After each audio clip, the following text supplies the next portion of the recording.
From Hollywood, it's time now for... Johnny Dollar. Ben Orloff, Mr. Dollar, at Continental Insurance Company in New York. Oh, yes, Mr. Orloff. What can I do for you? Did you ever hear of a place called Virtue? Are you kidding? I'm very serious. Oh, wait a minute. Virtue, South Carolina? That's right. You, want me to go down there? Yes, if you will. Do you have a bulletproof vest and a couple of extra handguns I can take along? Well, my one suggestion would be that you do not take along any firearms. After all, ex-gangsters... Yeah, I see what you mean. All right, what do you want me to do?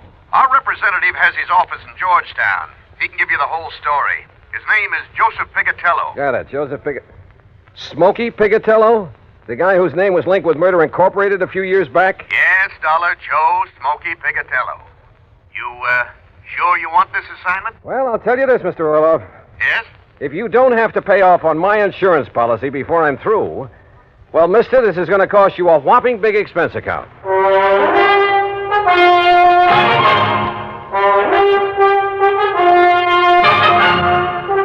Bob Bailey in the exciting adventures of the man with the action-packed expense account. America's fabulous freelance insurance investigator. Yours truly, Johnny Dollar.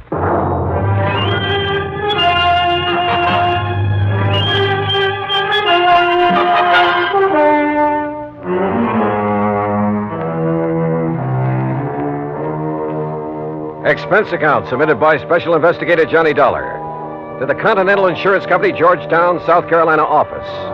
Following is an account of expenses incurred during my investigation of the Village of Virtue matter.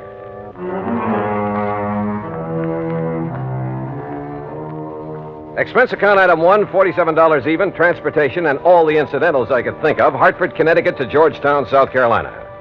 Item 2, $1 for a cab to Continental's office on Screven Street. Hi, Dollar. I'm Joe Pigatello. Glad to see you. Sit down. Thanks. Now, look, Joe, before we go into this matter, there's something I'd like to know. Sure, pal. Ask it. Just what are you doing in the insurance business? Look, you remember back in New York just before Tom Dewey took over as DA? The great holy racket buster? Yeah, and I'm sure you do. Okay. Well, I was just a young punk then, but I was a bright one. Ambitious, you know. Finished up my high school, started taking law. You studied law? Why not? I could have cleaned up. You know, mouthpiece for some of the mob, some of the boys I knocked around with. But then Dewey came along, broke up the racket, so I gave it up. To do what, Joe? Oh, you know, this and that. Chicago for a while with some of the boys Al Capone left behind. And down near the border at San Diego for a while. Smuggling narcotics across from Mexico? Then some of us tried Las Vegas, but we didn't get anywhere. What was that crack? Well? Listen, I'm clean. You make a crack like that, you can prove it, okay. If you can't, don't say it. You were telling me how you got into the insurance business. All right. But where I'm taking you on this case, don't talk like that. The gents I deal with don't like it. And don't forget, whatever you think about them, you could also be wrong. Okay, Joe. Two kinds of wrong, Dollar. Just plain wrong and dead wrong. You see what I mean? All right, as I was saying, how I got in this insurance racket. As you were saying. Well, some of the boys from New York and Chicago and around did pretty good. Instead of blowing all their dough on booze and dames and big times, they were smart. They leased an old plantation up in the valley north of here on the PD River. The old Caraway plantation. It's right next to the town of Virtue. Great name for a hideout, I'll say that. I didn't say hideout, Dollar. It was just a nice, quiet place where they could live it up in a nice, quiet way. And at the same time, they wouldn't have any cops around their neck. No police in Virtue? Nobody but old Polly Caraway. Anyhow, after 6, 8 months of taking it easy, mint juleps and hunting and fishing instead of being on the lam all the time, well, Johnny, you wouldn't believe it. What do you mean? Well, they all settled down there to spend the rest of their life. They all went respectable. Every last one of them. You sure of that? Well, it's been 20 years now. Can you be any more sure than that? I don't know. But go on with what you were saying. All right. I got an idea. I signed up with this little insurance company. Then I went up to Virtue and made the pitch. They're all respectable now, and they got to make like respectable people and cover themselves with a lot of insurance. And it worked? You remember Lefty Stemper? The old-time numbers king from Chicago? Right, bookies, slot machines, everything. Old pal of mine. So when he told the rest he was buying insurance, well, Johnny, I got policies on every one of them. The rest of the town, too. On their life, their homes, everything. Okay, now let's get to the point. What's happened up there in Virtue? Trouble, Johnny. Old man Caraway phoned me. What kind of trouble? Well, 20 years now, the boys and the people in Virtue have been getting along fine. The boys have been behaving themselves, and the people in town are all nice people. Until a couple of weeks ago. What happened? Bully Magoon had himself a nice little fishing boat. Had it ever since he went straight and moved in up there. 20 years ago. Now somebody stole it. Well, why don't you just pay off his claim and forget it? Listen, a couple of days after that, Mr. Avery, that runs the general store in Virtue, had his boat stolen. So you'll have to pay another claim. But small ones, Joe. Will you listen? Ever since then, not a day has gone by that somebody hasn't had something stolen from him. Mostly the people in Virtue. Boats, cars, money, furniture, anything you can think of. The people blame the boys, and the boys blame the people. And, Johnny, there's going to be a civil war in Virtue unless somebody finds out who's doing this. And if that happens, there's going to be a lot of killing, and, well, with all the insurance I've sold, me and the company are going to be in trouble. Well, can't you get the state police to come in? State police? In Virtue? You said it's a real respectable community now. Yeah, sure it is, but, well, dragging them in might really start things off. That's why I had to send for you. Look, why don't we go up there so I can see for myself? Sure, Johnny, sure, but... Hey, open your coat. What? I mean, if you're going to take along that lemon squeezer, well, take my advice and don't. You've a pretty sharp eye, Joe. Johnny, boy, I can spot a shoulder holster a mile away. But so can some of the boys up in the valley on the plantation. And I don't want you to end up with a slug between your eyes. Real respectable people.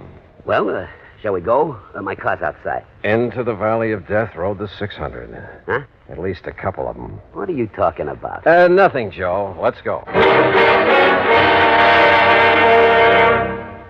Act two of yours truly, Johnny Dollar, in a moment. Our flag now numbers 50 stars, and behind each star there stands yet another flag representing one of the 50 states.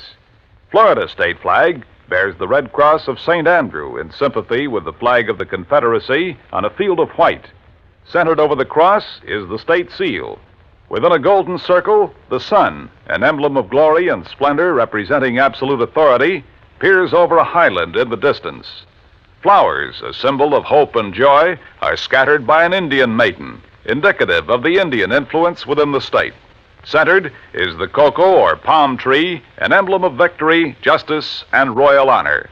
Florida state flag, the flag of the 27th state to enter the Union, was adopted in 1900. And now, Act two of yours truly, Johnny Dollar, and the Village of Virtue Matter. Joe Pigatello, erstwhile gangster turned insurance agent, led me out to his car, and we headed north out of Georgetown, South Carolina. After 20 miles or so, we swung onto a side road paralleling the PD River. Then finally, we came to the old Caraway Plantation. Acres and acres of huge old live oak trees, festooned with Spanish moss. Flowers, millions of them. Azaleas, iris, roses, rhododendron bushes aflame with color in the afternoon sun. Then, at the end of a broad, tree-lined path, the fine old colonial mansion with its towering pillars. The property faced the curving, lazy yellow river. And lying across it was a broad expanse of marshy grass, crisscrossed here and there by canals, through which the slaves in olden times hauled the rice crop to the riverboats. Yeah, it was a beautiful spot. A calm, quiet, peaceful spot. Apparently. Well, here we are, Johnny. Let's go in to see if anybody... Whoops! Hey, hold it, you punks! It's me, Smokey! Smokey! Who else? Put those guns away. You want to get in trouble? Don't you guys know no better to come barging in this way without letting us know you're coming? Come on, Johnny. Sure. Nice, peaceful spot, huh? Who's that you got with you, Smokey? Boys, this is Johnny Dollar. He's from the insurance company. Johnny, this is Bull Magoon. Yeah. Hi. And this is Lefty Stemper. Hiya. Johnny Dollar, huh? And the shrimp there is Flippy Lakovich. Hiya, Johnny. I'm pleased to meet you. What? That's away, Flippy! What did you bring here, Smokey? A dick or something? Yeah, Dollar, what's the idea of packing a ride? All right. Let him go, you guys. Oh, yeah. Look, he's on our side. He's up here to find the stuff that's been stolen. Yeah, we don't need no outside help. Oh, you've found who's behind the thefts, huh, Lefty? No. If it's any of your business, It then I is don't my thi- business. You're interrupting me. Yeah, Dollar, shut up. I say we'll find out who's coming over here from Virtue and taking our stuff ourselves. And when we do, we'll eliminate them. Right back to the old days, huh? If we got to protect our rights. How about letting me have my gun? Well? Hear that, Flippy? He wants his gun. Huh? You make a move to Dollar and I'll flip you so fast that Oh, you mean like this? Hey, it's Flippy got flipped. Attaboy, Johnny. Yeah, the shrimp finally got it. Hey, Johnny Dollar, you're okay. Anybody else want to get smart? He caught me off of guard. Expert, huh, Flippy? Well, you ain't anymore. Now, Lefty, I'll take my gun. Oh, sure, yeah. Yeah, you're okay, Johnny Dollar. All right, now let's get things straight. I'm not the cops, but I'll drag them in if necessary. Oh, no, listen. You listen. I'm going to try to stop what's going on around here, and if any one of you interferes, I'll have you locked up so fast you won't know what's happened to you. No, wait a minute. Now, listen to me, will you, Dollar? Well, Look, I guess we're all kind of shaky. You know, we're... Well, we're sort of somewhat upset by the events of the past couple of weeks or two. You know what I mean? Lefty, Joe told me that if the burglaries, robberies, whatever they are, go on much longer, there's liable to be a war between you and the people of the town. We ain't worried, no. We got enough guns and ammo stashed away around here. Shut up. Bull. Oh, yeah, sure, Lefty, sure. I'm sure you have. But if you ever expect to make peace again with the townspeople, if you expect to stay on here... We got at least 15 years to Told you. go. Shut up. Okay. All right, look. All we got here is our hunting rifles and we're shotguns and a couple of pistols in case of a snake, you know, while we're hunting or fishing here in the swamps. A lot of cottonmouths around here, you know. That's a fact, Johnny. The point is, I didn't come here without providing for any and every exigency. What's that mean? Oh, boy, what a dope. It means if anything happens to him, we're dead. Now, ain't that... isn't that right, Dollar? Right. You see? Now, give me a hand, cooperate with me, and maybe we can clear this thing up.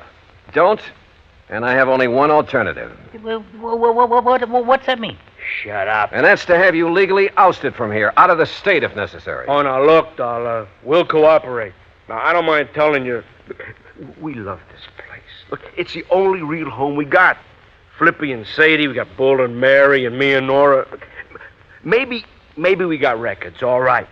Some of us maybe did time for some of the little jobs we pulled, huh? But we've been playing it straight since we come here all along the line. It's like I told you, Johnny. Yeah, honest. Look, that's the way we want to keep it.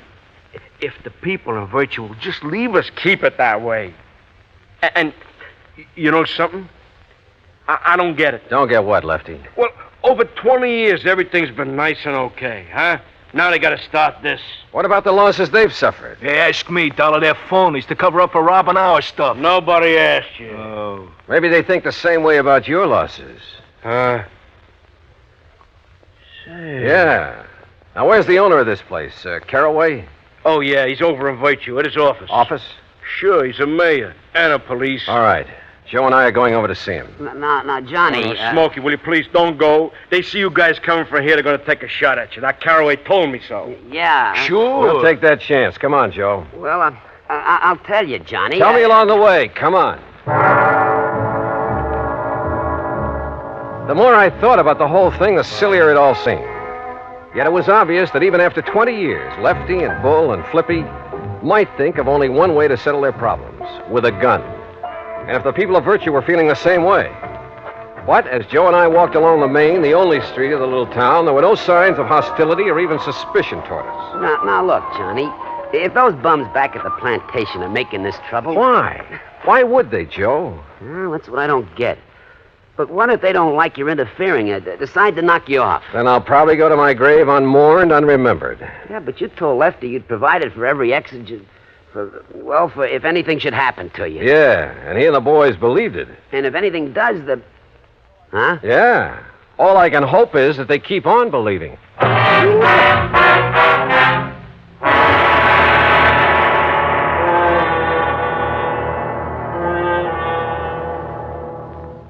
Act 3 of yours truly, Johnny Dollar, in a moment. Sometimes a quotation is a helpful thing because it points out some wisdom that helps us to lead better lives. Here's one that struck me as being very wise and true. Dr. Samuel Johnson, that wise and witty man immortalized by Boswell, said, quote, "It matters not how a man dies, but how he lives," unquote. A man's life may be long or short, but the way he lives it is the important thing. It's important, no matter what he does, that he have integrity, loyalty, and honor, and a sound code of conduct. Enlisting at the age of 17 with his parents' permission, Corporal Charles L. Gilliland found himself, soon after his 18th birthday, in a narrow defile in the middle of the treacherous rocky terrain of Tongmangni, Korea. At 2:30 a.m. that moonlit morning of April 25th, 1951, Corporal Gilliland's Army Unit, Company I, 7th Infantry Regimental Combat Team of the 3rd Division, became the focal point of a murderous assault from Chinese Communist forces. The fighting became brutal and bloody. The brunt of the attack was directed up the defile guarded by Gilliland with his automatic rifle. The slashing barrage of small arms, automatic weapons, mortar, and artillery fire was dropping the men all around him. Gilliland faced the full force of the assault and, advancing against tremendous odds, poured a steady fire into the attacking forces and eventually halted them. For valiant and heroic conduct, Corporal Charles Gilliland was awarded the Medal of Honor. Although in age, he still may have been considered a boy, he had lived and died like a man. And now, Act 3 of yours truly, Johnny Dollar and the Village of Virtue Matters.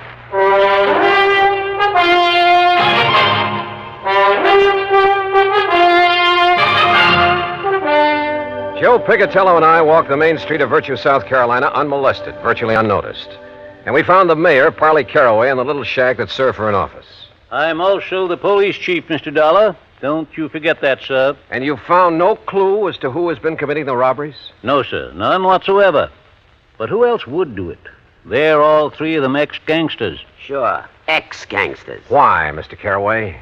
Why would these men suddenly want to make trouble with their friends, your townspeople? I don't know. I honestly don't know.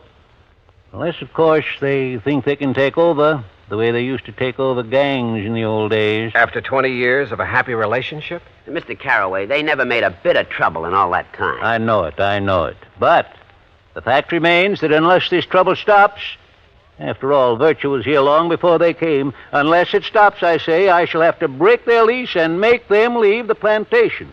Oh, they pay you pretty well for it, huh? Enough to keep it in good repair. Say, that's a beautiful ring you're wearing. Huh? Oh, yes. Yeah, 2.5-carat diamonds, sir. Yeah. And is that your nice new car out front? Yeah, it certainly is. Ain't it pretty? About $8,000 pretty. Say, didn't you have a new one last year, too, Mr. Caraway? Of course. I try to have one every year. But now, Tell gentlemen... me one thing, Mr. Caraway. Yes, sir? If you really think the robberies around here are going to cause so much trouble... Oh, I do. That's why I contacted Mr. Pigatello. Well, why haven't you called in the state police? Because I am the mayor of Virtue. I'm the police department, and I can take care of these things myself. And now that you gentlemen have witnessed the bad blood between these gangsters and the people of the town, well, sir, I'm going to throw them off that plantation. In spite of all the money they've been paying you? Yes, sir, and I'm sure you gentlemen will back me up in... all the money, did you say? Enough to keep you well-dressed, well-fed, and fancy cars. And now, look here, sir.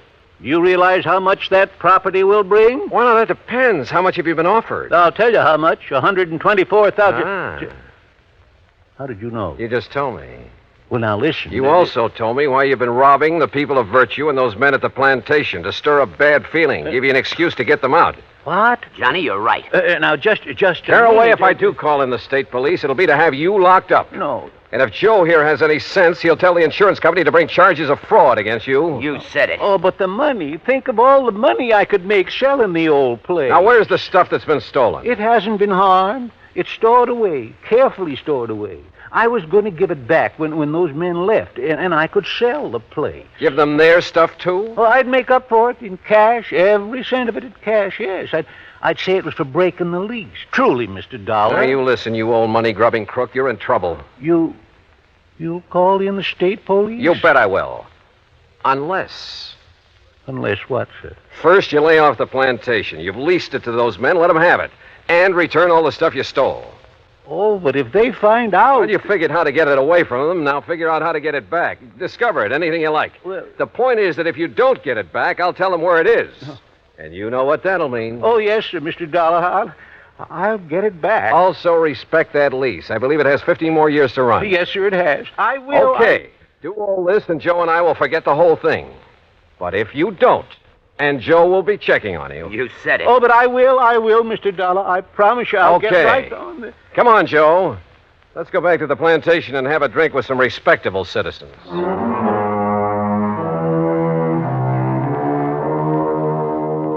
Yeah, this insurance business really has some funny ones. And I guess it's the funny ones that balance out the bad, the tragic cases. Anyhow, I like it. Expense account total, including the trip back to Hartford. Call it $100 even. And in view of our little secret, Joe, well, maybe you'd better pay it out of petty cash. And listen, those pals of yours, you better drop in on them now and then to make sure they do stay on the straight and narrow, as well as that old coot Caraway. Yours truly, Johnny Dollar.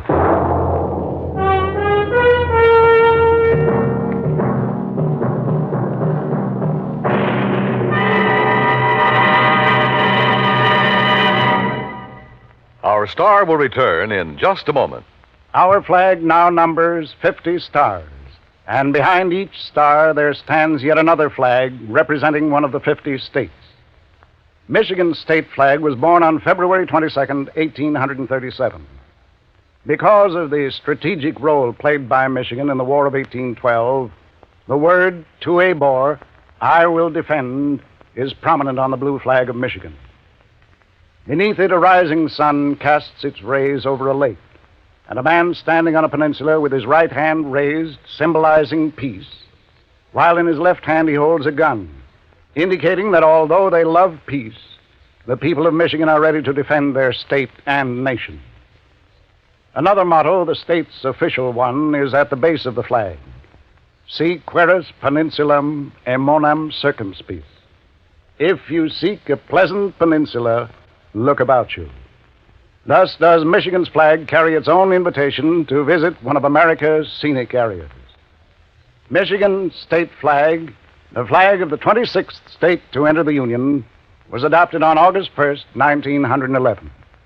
Now, here's our star to tell you about next week's story. Next week, a strange series of fires. And believe me, the reason for them is a strange one, too.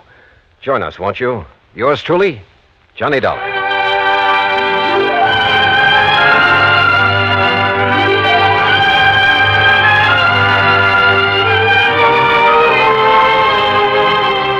Yours truly, Johnny Dollar, starring Bob Bailey, originates in Hollywood and is produced and directed by Jack Johnstone, who also wrote today's story.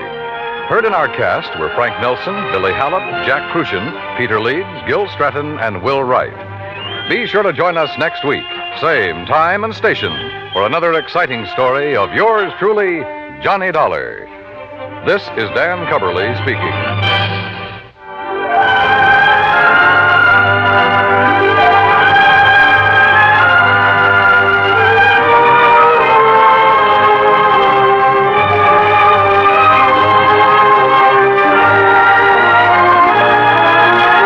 This is the United States Armed Forces Radio and Television Service.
Leslie Barefoot.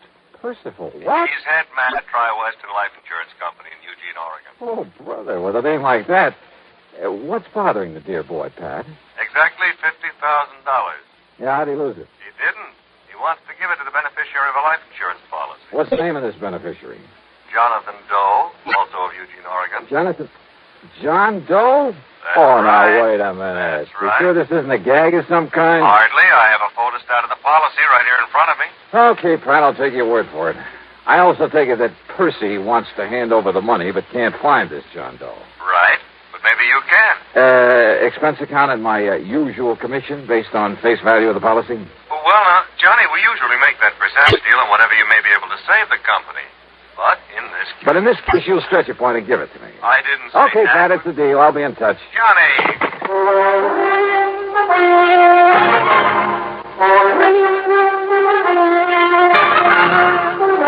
CBS Radio brings you Bob Bailey in the intriguing adventures of the man with the action-packed expense account, America's fabulous freelance insurance investigator. Yours truly, Johnny Dollar.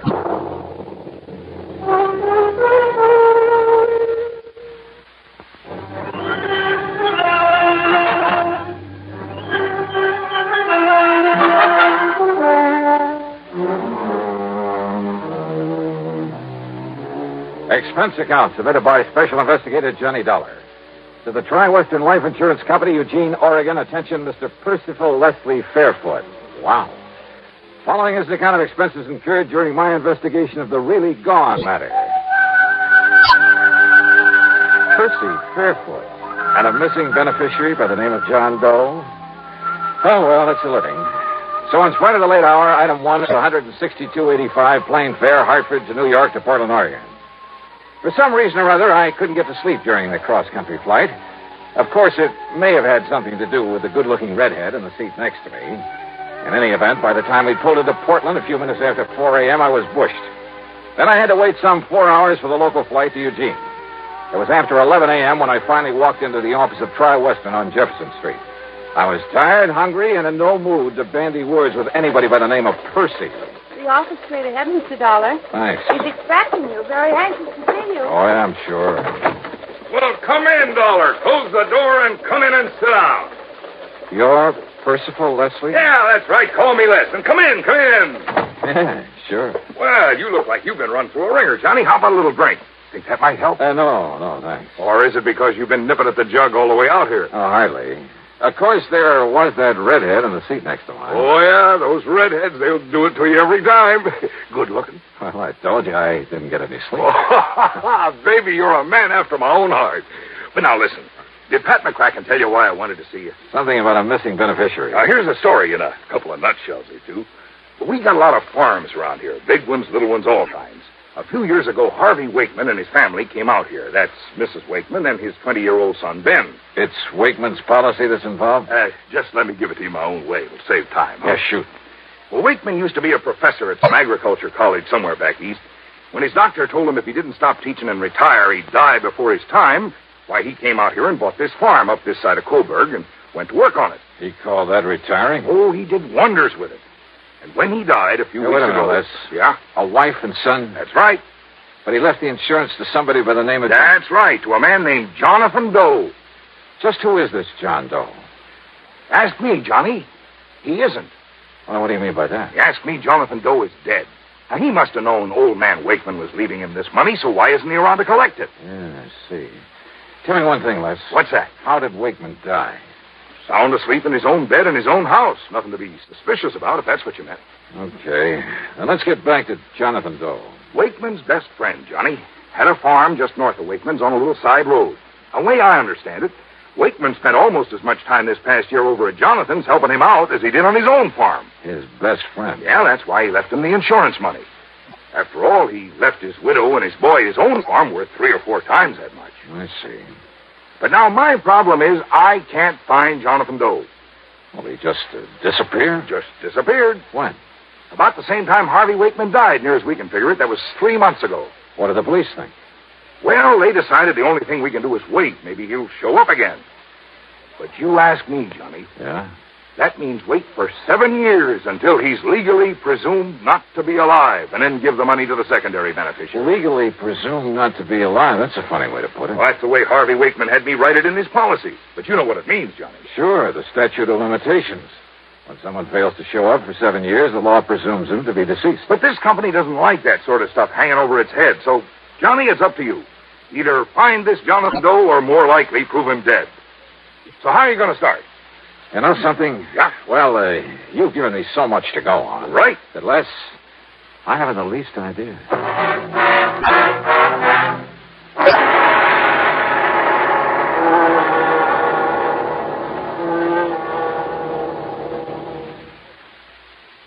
The really...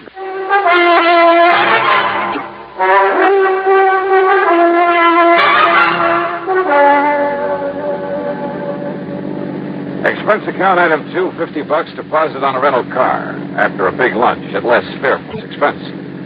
I crossed the Willamette, then drove north. A couple of miles inside of Coburg, I found the prosperous-looking Wakeman farm. As I pulled up in front of the house, a clean-cut young fellow in blue jeans came over to the car. Afternoon, mister. Can I help you? I'm Ben Wakeman. Yeah, hiya, Ben. My name's Johnny Dollar. Dollar? Insurance investigator. Oh. Oh, then you must be here because of Jonathan Doe. Yeah, that's right. Sure save you people a lot of time and trouble if Mr. Doe showed up, wouldn't it? Any idea what might have happened to him, Ben? Me? Why, no, sir. Well, I have, Mr. Dollar. I could hear you through the window. I'm Mrs. Wakeman, and I have a couple of ideas about what happened. Oh, how do you do, Miss Wakeman? You know what I think? Well, now, Ma. I think Jonathan Doe was just so broken up over my husband's passing that he couldn't bear just staying around not being able to do anything about it. Ma, they were the closest friends that ever lived, Harvey and Jonathan Doe. Tell me, Mrs. Pa spent more time with him, helping him, loaning him his implements. Well, maybe he... I guess our Alice Chalmers tractor is still over there. Ben? I know it is, Ma. And as soon as Mr. Waverly says it's all okay, right, all right. Yes, Pa spent more time with him lately than he did here. And with the shock of Pa's going, well, I just think he went away. Ma, I don't mean to argue with you, Ben, the more you say no, the more I believe it's true. You just know the best way to keep me thinking something is to say it isn't so. You're just like your father was. You said you had 2 ideas, Mrs. Wakeman. Well, of course, Mr. Dollar. Any reason why this Jonathan Doe wasn't just, well, murdered? Ma, please. Any reason you know of why somebody might have murdered him? Well, no, but just the same, it's a possibility, isn't it? What sort of a man was Jonathan Doe? Well, according to Pa... No, I mean in your own opinion. Well, you see, I just never did get around to meet him. Goodness knows I told Pa to invite him over here to Sunday dinner often enough. Ben? Sir? Well, that is, I never met him either. I offered to go over there with Pa a couple of times and maybe help him out, but... You want the truth, neither Ben nor I ever really saw his farm close up until they told us he'd disappeared. It wasn't that Pa kept us away from him, it's just... Well, who around here did know Jonathan Doe? Well, actually, well, I guess even we wouldn't have known about him if it hadn't been for Pa. That's true, Mr. Dollar. It's just Kind of funny that they knew so little about Mr. Wakeman's closest friend and beneficiary of his insurance. But the more I questioned them, the more sure I became that they really didn't. More important, tired as I was, Mrs. Wakeman's constant jabbering nearly drove me off my rocker. So, after learning that the Eugene police had made what little investigation there was, I drove back to town, dropped in at headquarters. Well, you really should ought to talk to Sergeant Conroy, Mr. Dollar. He's the one really been out looking for that Jonathan Doe. John Doe, ain't that a laugh? Yeah.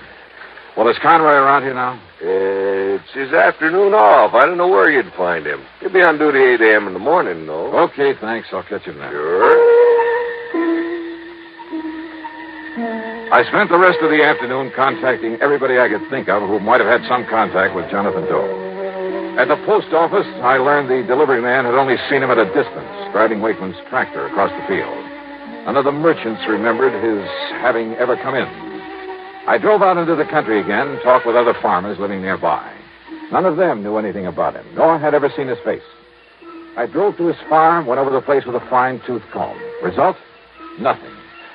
Except, perhaps, that it was obvious he'd never owned a car or any livestock, nor many of the usual agricultural implements either. As a matter of fact, the Alice Chalmers Mrs. Wakeman mentioned was the only motorized piece of... Wait a minute. No car. I went back to Eugene again, checked with ticket offices, bus, plane, and railroad. Nothing. I began to wonder if this John Doe ever existed. But then at City Hall, in the Hall of Records, I had that idea knocked right out of my head. Well, here are the records, Mr. Dollar. All in order. Dollar, tell me this. Did you ever see and talk to this man? Well, no. Well, who in this office might have talked to him? Well, I would have. But, you see... Hey, now, wait a minute. Where's his signature on these? Well, you see, they were all signed by Mr. Waverly. Waverly? Well, that's lawyer John Waverly had his power of attorney. Where'll I find him?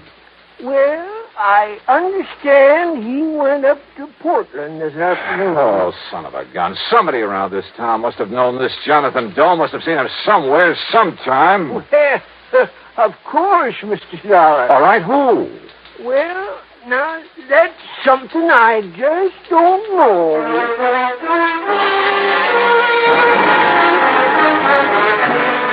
It was late, and I was beat, so I grabbed dinner in a room at the Barclay, that's item 3, 1170, and spent the next 9 hours getting some much-needed sleep. Item 4, first thing in the morning, $1.85 for breakfast. Then I barged on over to police headquarters again. Sergeant Conroy was cooperative enough, but not very helpful, if you know what I mean. Well, you've learned just about as much about Jonathan Doe in one afternoon as I have in 3 months. Yeah, but, Sergeant, it just doesn't make sense that no one, not one, around here is... Well... If only I didn't know young Ben so well. Man? You've seen him? Chip off the old block, just as hard-working, just as honest as his father was. Well, what about him? Well, anybody else but him, I'd have locked him up first and asked the questions later. What are you talking about? Speaking of that, you ever get so many answers to questions you didn't ask as when Mrs. Wakeman started Wait a minute, yakking listen, away? Conroy. Nice enough woman, I guess. I always did feel sorry for Mr. Wakeman having that mouth of hers around all the time. Wait a minute, will you? What do you mean about young Ben? The insurance, What? Secondary beneficiary, you know. It's Ben who gets that money if Jonathan Doe never shows up? That's right. Well, at least that's... You're sure of that? Well, that's what I understood from Les Fairfoot. He's the... Yeah, I know who he is. But why he didn't tell me that? Conroy, I'll see you later. Now, look, Dollar, I told you about that boy. That boy is somebody I want to find out more about for myself.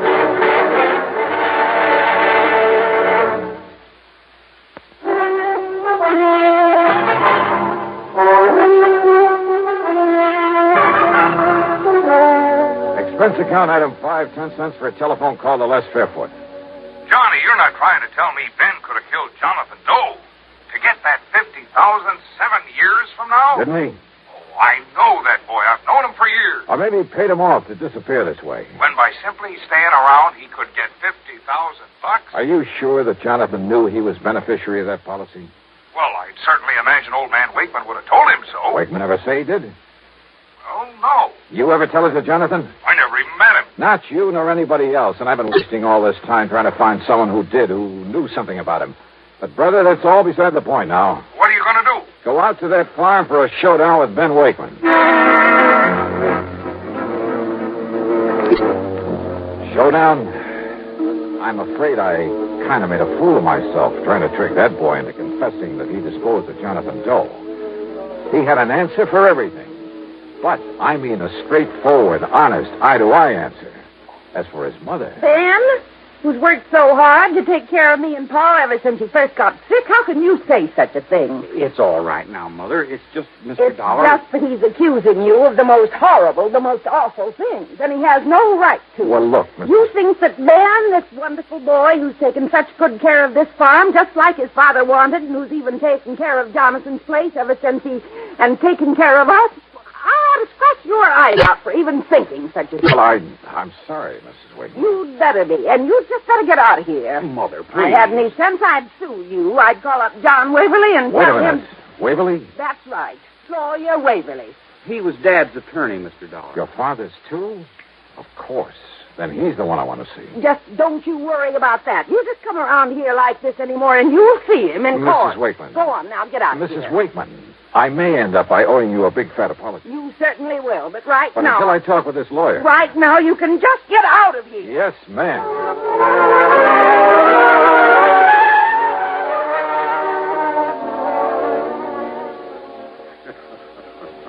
Well, I can't say that you were very wise, Mr. Dollar, trying to, shall we say, cross swords with Mrs. Wakeman. You see, she was one of the reasons Harvey Wakeman spent so much time on the farm of Jonathan Doe. Just to get some peace and quiet. Yeah? Now, Mr. Waverly, let's stop beating around the bush. Are you going to tell me something about this John Doe? No. No. You're the one person I found. You had his power of attorney. You're the one person who must have seen him, must have known him. No, Mr. Dollar. No, what? What are you talking about? Did you see Wakeman's insurance policy? I know about it, naturally. First beneficiary, Jonathan Doe. Right. The money to go to the second beneficiary. That's Ben Wakeman. Yes. At such time as Jonathan Doe legally is presumed not to be alive. Sure, when the statute of limitations runs out at the end of 7 years. But it's kind of a screwy way to put it. I had him put it that way. Huh? To said until such time as Jonathan Doe legally is presumed deceased would have meant nothing. What? That's right. For the simple reason that he was never alive. Huh? Ben is a young man. His father loved him very dearly. The boy meant everything to him. Mr. Waverly. Wakeman knew he didn't have long to live.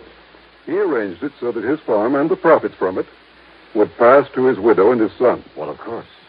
But he wanted to do more for the boy after Ben had really reached maturity. And do it, incidentally, without seeming to slight his widow. So, by inventing this Jonathan Doe, putting the other farm in Jonathan's name, all of it completely legal, by the way. I attended to that myself. It means the $50,000 can't possibly go to Ben while he's still a kid. Exactly. Nor could his widow, and she's not the most level-headed woman in the world. Nor could she possibly upset the whole plan. And the other farm? I can show you papers in my files that will turn that over to Ben when he receives the insurance. Well, I will be a monkey's. Then this Jonathan was the real McCoy. A real John Doe. In the true legal sense. The fictitious name of a completely non-existent person. But for such a sound, logical, for such a good reason, Mr. Dollar, that I... Tell me. Yeah? Don't you agree it's best if neither Ben nor his mother find out about this until, say... until about 7 years from now? Yeah. Sure.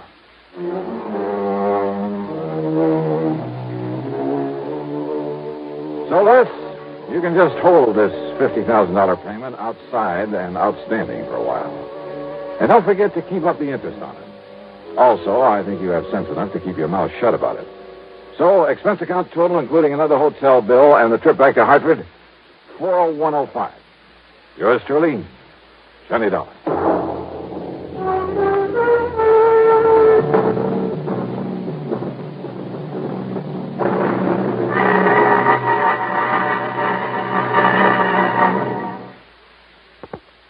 Now, here is our star to tell you about next week's story. Next week, a very clever device to cover a murder. And it almost worked. Join us, won't you? Yours truly, Johnny Dollar.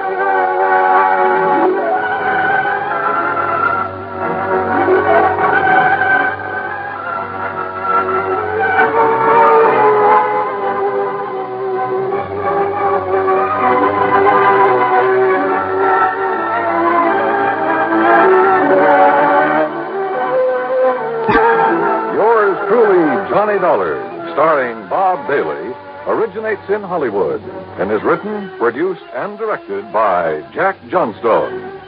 Heard in our cast were Virginia Gregg, Lawrence Dobkin, Marvin Miller, Sam Edwards, Junius Matthews, Stacey Harris, and Bart Robinson. Be sure to join us next week, same time and station, for another exciting story of yours truly, Johnny Dollar.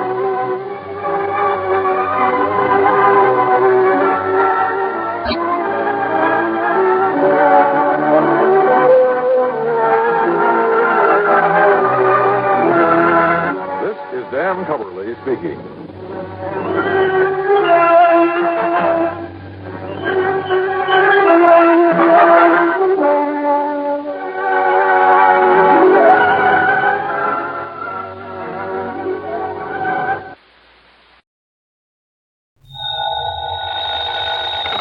Johnny Dollar. Yeah? What? I said, yeah. Oh, what's that supposed to mean, and who are you? Oh, Johnny, this is Pat McCracken at Universal Adjustment Bureau. Well, hi, Pat, but what's with the crazy dialogue? Oh, that word, that yeah, was most of the conversation I got from some crazy character who just called in. I'm afraid I don't dig you. Oh, he called about 5 minutes ago. Said he'd been trying to reach you, but he got no answer. I was out picking up a morning paper. Who was he, Pat? He wouldn't say. He just gave his phone number. Wait a minute. There's only one man in the world talks like that. Yeah? Yeah. Was the call from San Francisco? No. Oh. Los Angeles. Well, then maybe I was, Oh, because the man I was thinking of... Now, wait a minute. Yes, I'm waiting, John. Tell me just one thing, Pat. Well? Have any of your insurance companies been having to pay off on any big fires lately? I mean, out in Los Angeles? On any fires? You'd better start checking with those companies out there. No, wait a minute. Do it, Pat. And I'll lay odds that you get a handful of arson reports. Arson? Yes. Johnny, just because some silly guy calls up and all he says is, yeah. Hey, let me have that phone number he gave you. Oh, Johnny. Come on, Pat. What is it? Hollywood 8, 3142. Okay, now you go ahead and check with your West Coast insurance company. Johnny. And get ready to pay my expense account to Los Angeles. Are you kidding? Are you trying to tell me that the way some jerk says yeah means arson on the West Coast? Now, don't be silly. You, want to bet? Oh, Johnny. Pat, I'll call you back.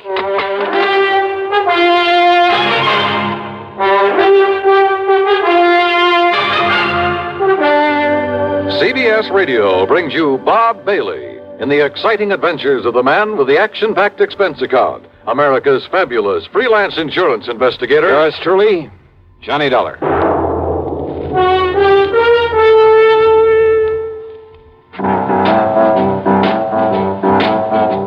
Talk about best-selling records. Here's a familiar tune about America's best-selling filter cigarette, Winston.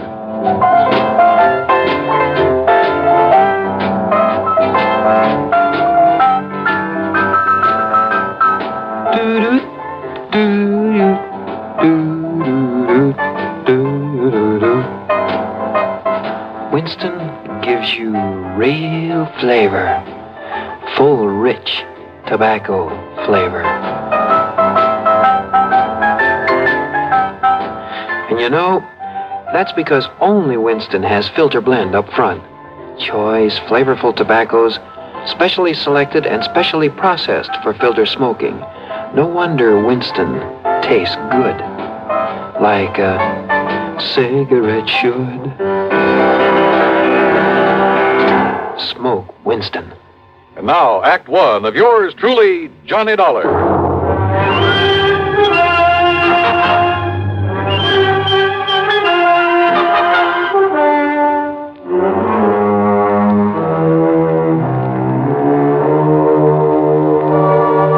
Expense account submitted by Special Investigator Johnny Dollar to the Universal Adjustment Bureau, Home Office, Hartford, Connecticut. Following is an account of expenses incurred during my investigation of the Burning Desire matter.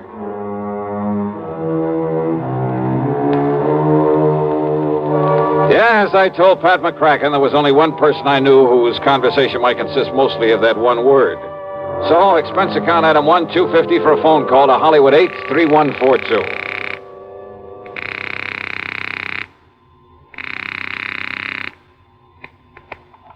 Hello? Hello? Yeah? Yeah, I thought so. Yeah? Smokey Sullivan. Well? Smokey, this is Johnny Dollar. Yeah? Hey, you tried to call me here in Hartford. I was out. You called Universal Adjustment Bureau. I got the message. Here I am.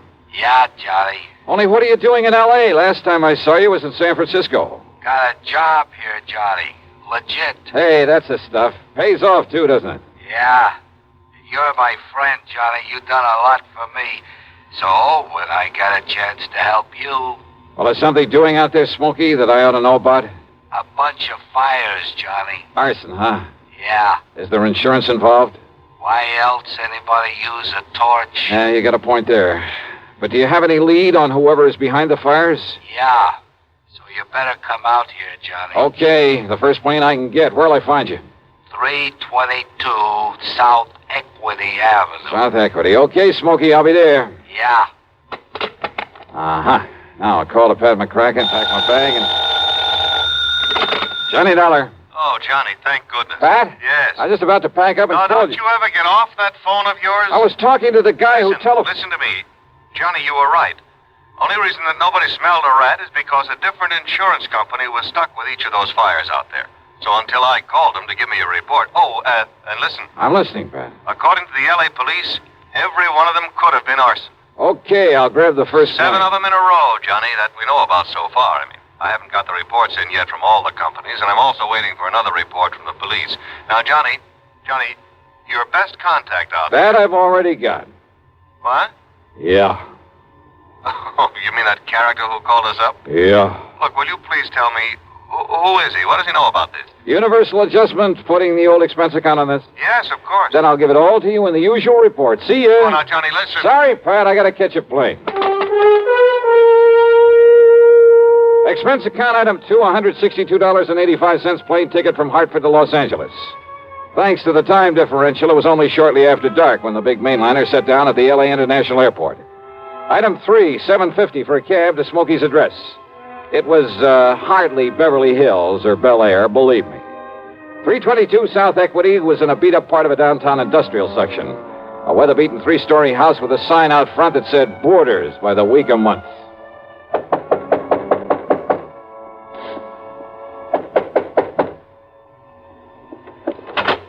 Yeah, who are you? Well, my name is... Just what's a fancy dresser like you want around a place like this, huh? Well...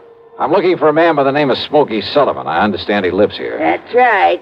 Are you the man he said he was expecting? That's right. My name is Johnny Dollar. Well, he didn't tell me what the name was, but if you're sure he was expecting... I'm sure. Now, where is his room?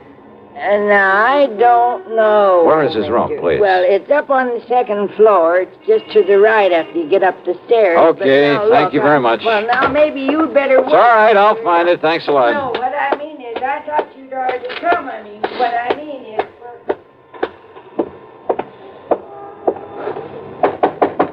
Smokey? Hey, Smokey, it's Johnny Dollar. Ah, what was that? Smokey! Now, what's all the... Oh, no. Smokey, can you hear me? Who did this? Are you... Good Lord.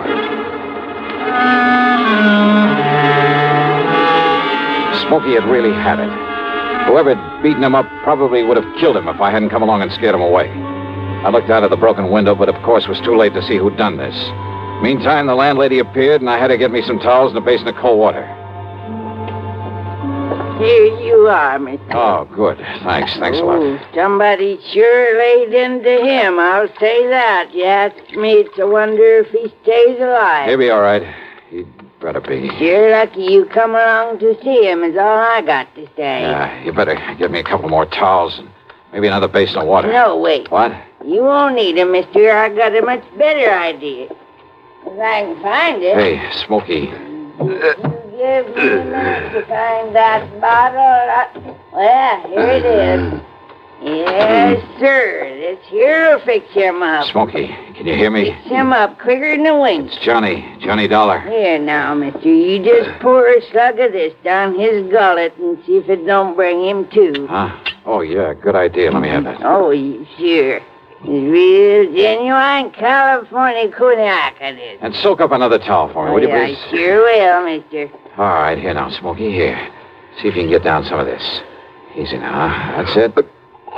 Attaboy. Johnny. Yeah. A little more of this. Here. You know, before you come up here, mister, I tried to tell you. Easy now, Smokey. Yeah, I tried to tell you. I thought that other man that come up here to see him was the one he was expecting. Here, now, here's your fresh towel. Thanks. Did you say other man? That's right. Come in just before you did. You know him, who he was? The chimp. What? What, Smokey? The chimp, Johnny. That's who it was. The chimp? Yeah. Strong arm for Mickey Fortina. Who's Mickey Fortina? He's the one that... Oh, now, look, Smokey, maybe you'd better wait until you feel better. You and I should get a doctor. No. Now, listen, Johnny. Yeah? Unless you stop him, there's going to be a lot more fires around here. Fires? That's what he said. Just don't worry about it, Mrs. Miss Fletcher. Bertha Fletcher. That's my name. Johnny, listen. Oh, okay, Mrs. Fletcher. You go along. I'll take care of him. Oh, well, now, I don't know. You sure I hadn't better get a doctor? No. I'll take him to a hotel. In his condition, I'll look after him. Now, you go downstairs and give me a cab. Well, I don't know. Here's a 10 spot for your trouble and this bottle of brandy. Oh, well, thanks. You're a gent. Go ahead, please. Oh, yes, sir. Anything you say. Charlie. Yeah? You gotta listen to me. Yeah, go ahead. You had come up the stairs, scared him off. The chip might have killed me. Well, he won't get to you again. I'm going to take you out of this place. Somebody must have tipped off Mickey Fortina. Must have known I'd put in that call to you. So listen, Johnny. Later, Smokey, after I get you out of here.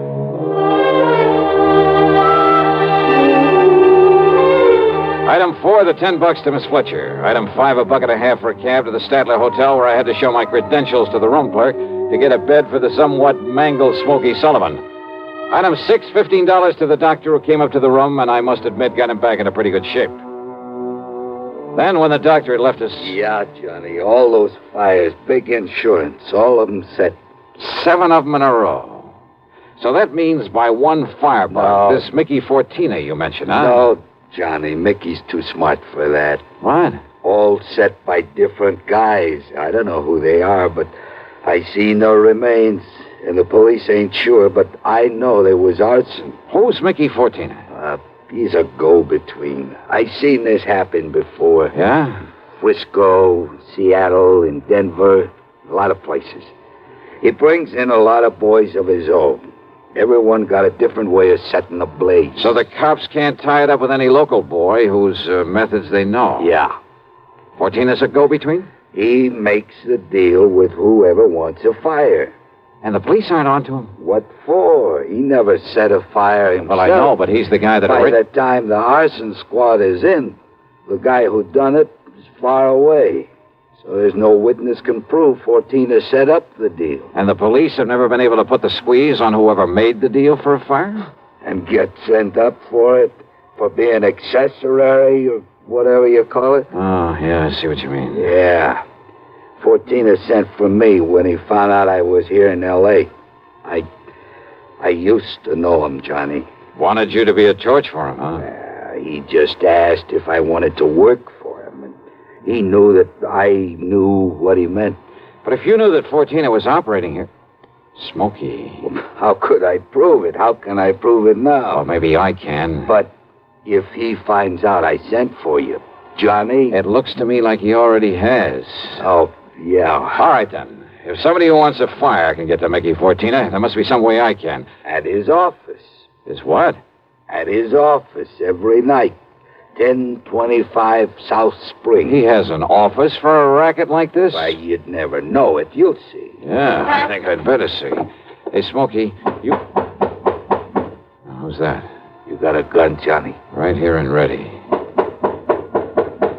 Open up in there. This is the police. Police, huh? Well, surprise. It is the police. The room clerk reported a man was brought in here who... Johnny! Yeah, Pat Nichols. Sergeant Nichols now, Johnny. Good. How are you, boy? Now, wait a minute. Is this the man you brought in here?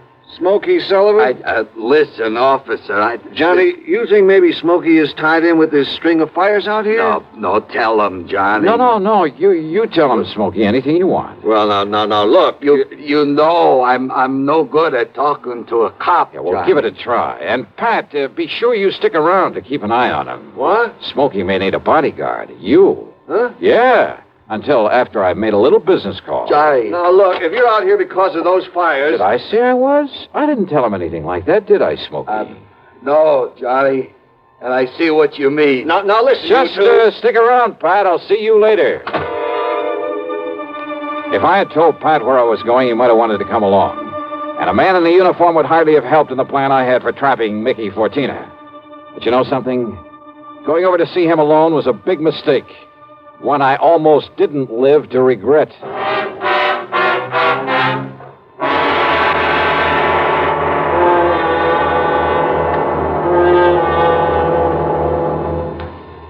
we'll bring you Act Two of yours truly, Johnny Dollar, in exactly 1 minute. Here's Hollywood star Mona Freeman. Who feels like acting with a miserable cold? I relieve cold distress the fast way with 4-way cold tablets. Yes, tests of all the leading cold tablets proved 4-way fastest acting.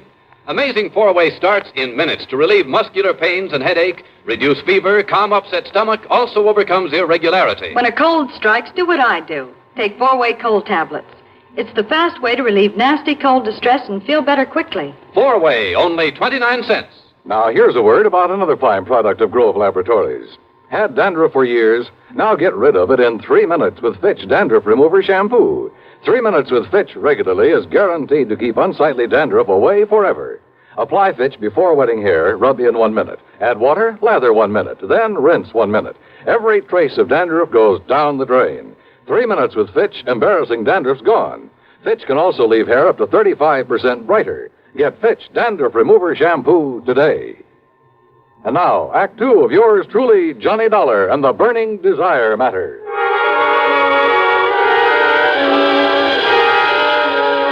My plan for trapping Mickey Fortina was a very simple one.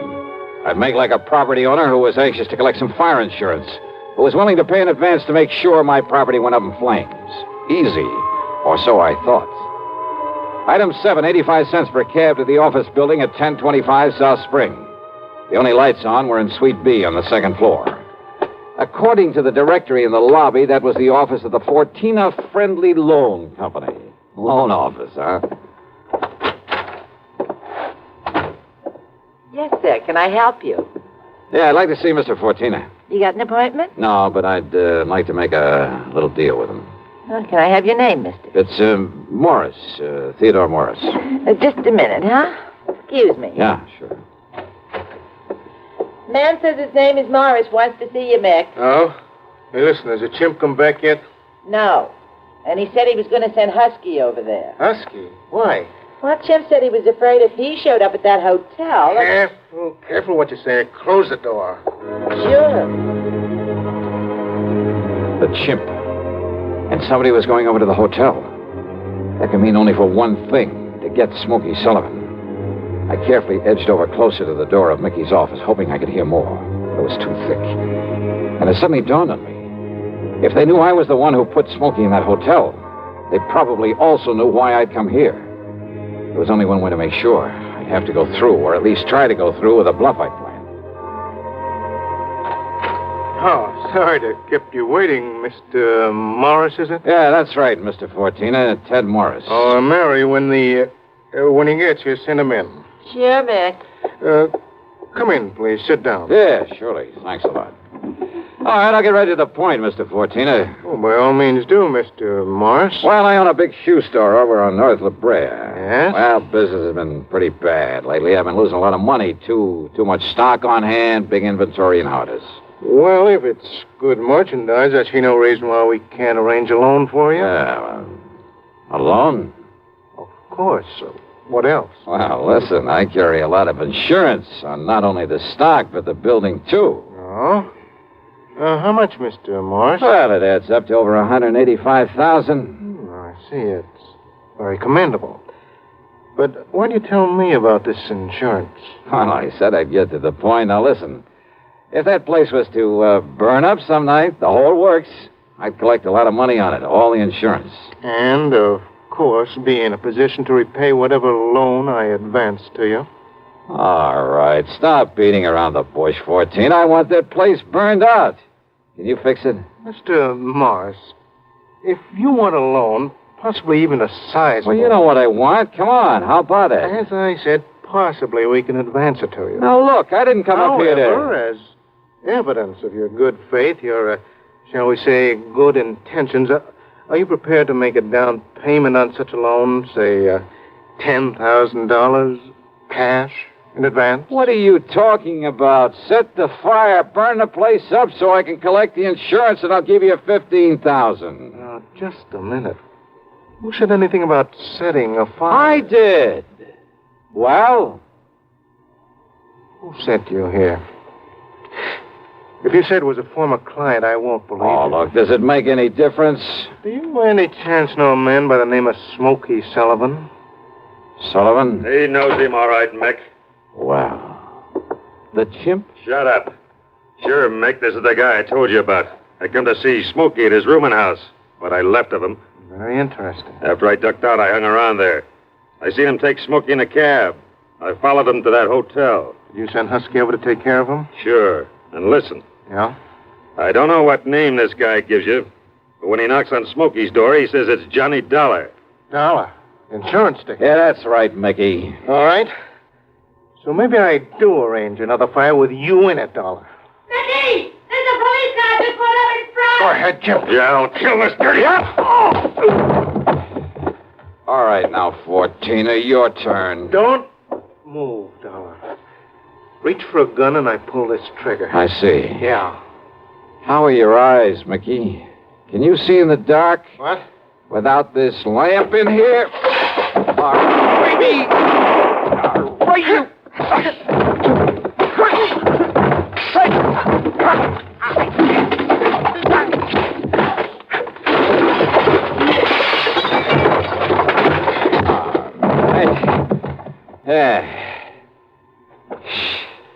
Well, I guess Smokey was right at that, Johnny. Hi, Pat.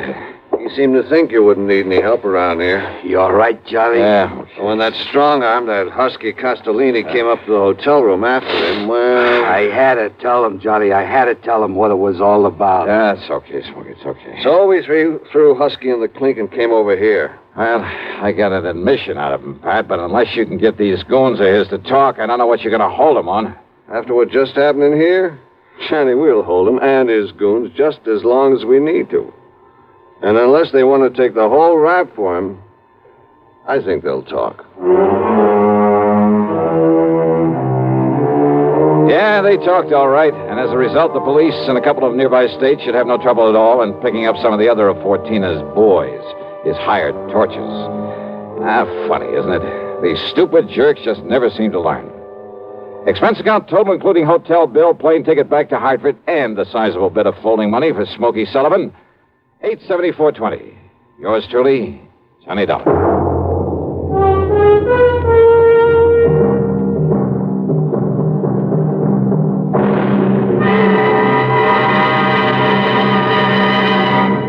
Now, here's a word from our star about the case he handles on next week's program. Thank you, Daniel. It's called the hapless ham matter. And yeah, you guessed it, the ham turns out to be an actor. A really bad one with one of the cleverest methods of committing murder I've ever known. There's a lot of action, suspense in the story, and I think you'll like it. Who knows? Maybe if you listen closely, you'll be able to figure out his method even before I do. So join us, won't you? Yours truly, Johnny Dollar.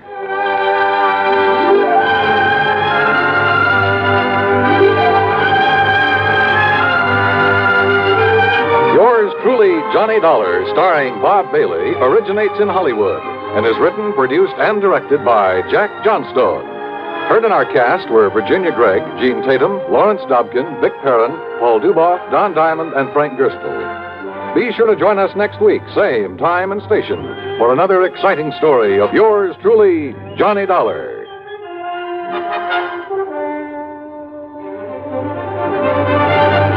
This is Dan Cubberly speaking.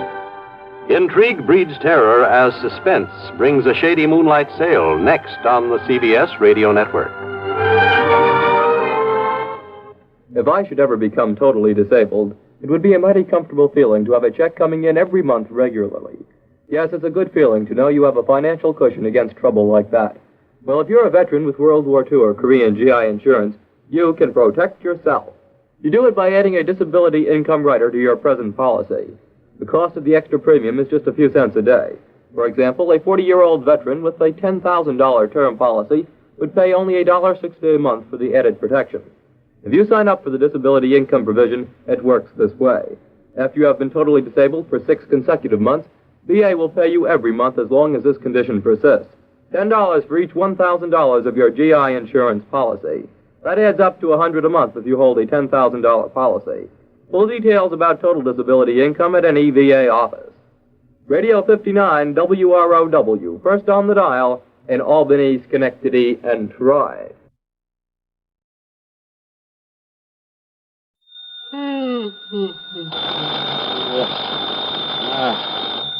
Yeah, just Johnny Dollar.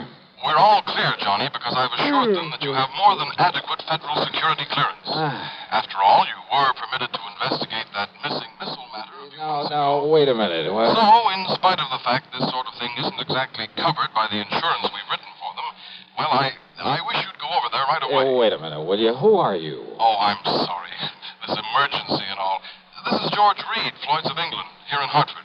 Now, Johnny, if you're free... George, don't tell me you're in your office at this ungodly hour. Johnny... It isn't even 9 a.m. yet. I know. I just got here a few minutes ago. What's the big emergency? A phone call I just received from Dr. Paulus Rayburn. Do you know him, who he is? Rayburn? No. He's the head of Nuclear Processors Incorporated. Where's that? Out on Woodland, beyond the north end of town.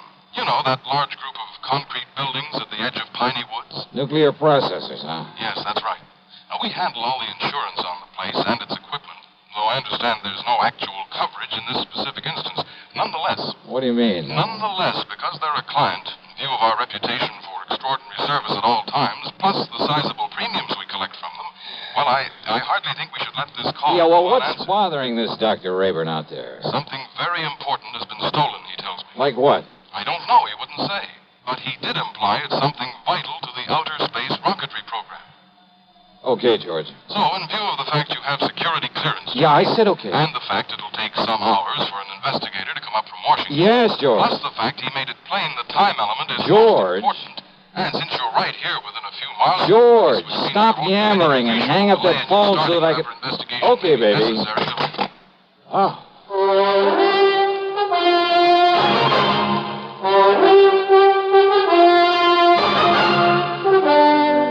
CBS Radio brings you Bob Bailey in the exciting adventures of the man with the action-packed expense account, America's fabulous freelance insurance investigator. Yours truly, Johnny Dollar.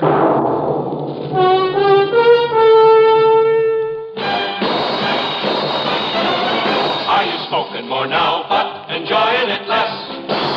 Have a real cigarette, have a Camel. The best tobacco makes the very best smoke. Have a real cigarette, have a Camel. Are you looking for flavor and mildness?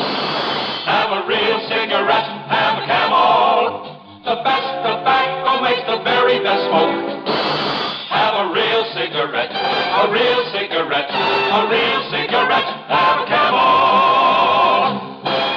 Again, for the 11th straight year, Camel outsold every other cigarette, filter, king size, and regular. The best tobacco makes the best smoke.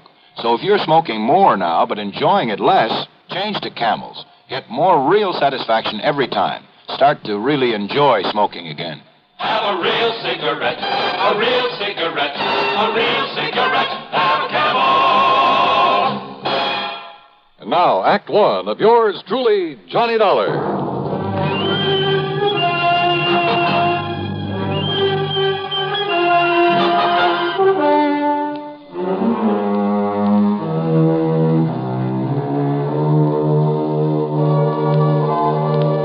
Expense account submitted by Special Investigator Johnny Dollar to Floyd's of England, North American Office, Hartford, Connecticut. The following is an account of expenses incurred during my investigation of the nuclear goof matter. Expense account item 1, 40 cents for some coffee and a couple of soggy donuts along the way during my drive out to Nuclear Processors. A tall, heavy wire fence surrounded a group of squat, windowless buildings, partially hidden by the huge oak and fir trees of Piney Woods. At a sort of glorified sentry box beside the gate stood not one, but 3 armed guards.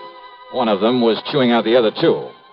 But he stopped long enough to look over my credentials, make a phone call from inside the sentry box, then open the gate for me. He directed me to a big steel door in the otherwise unbroken face of one of the nearby buildings. There, after I'd parked my car, another guard took me inside. He led me through a perfect maze of long, narrow corridors with heavy wooden doors at the sides, all of them closed. From somewhere in the building came the almost ominous hum of machinery. Big, powerful machinery. Or maybe I felt it rather than actually heard it. Finally, we came to a door with a single name Rayburn on it.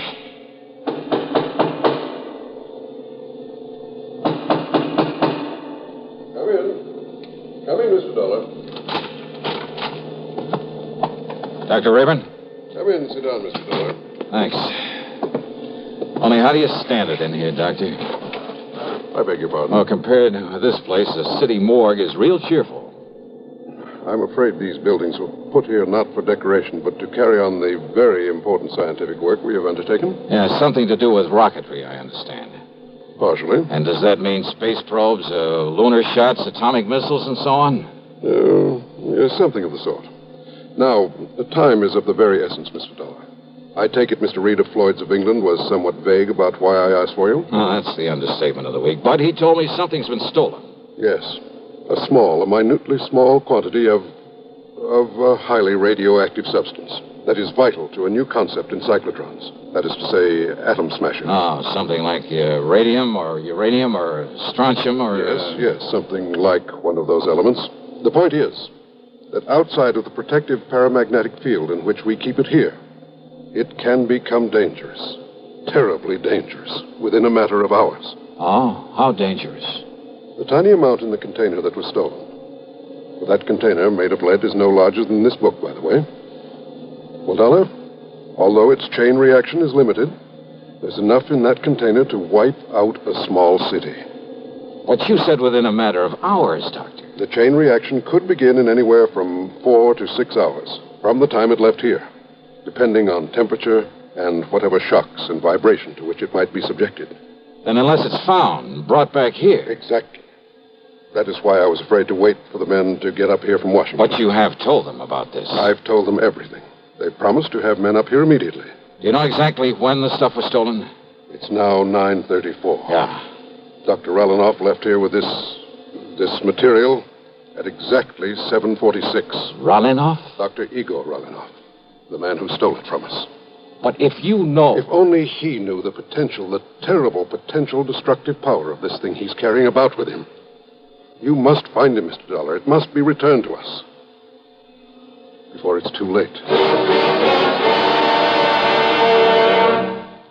Here's Hollywood star Mona Freeman. Who feels like acting with a miserable cold? I relieve cold distress the fast way, with 4-way cold tablets. Yes, tests of all the leading cold tablets proved 4-way fastest acting. Amazing 4-way starts in minutes to relieve muscular pains and headache, reduce fever, calm upset stomach, also overcomes irregularity. When a cold strikes, do what I do. Take 4-way cold tablets. It's the fast way to relieve nasty cold distress and feel better quickly. 4-way, only 29 cents. Now, here's a word about another fine product of Grove Laboratories.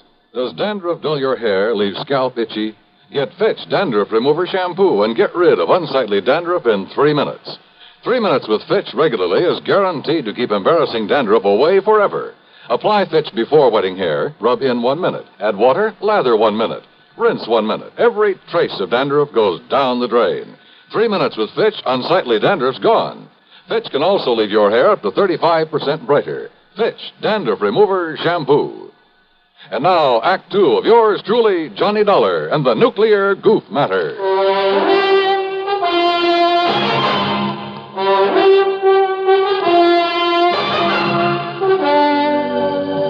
Yes, Mr. Dollar. Dr. Igor Sergei Rallinoff, whom I myself called in to work with us on one of our important secret projects.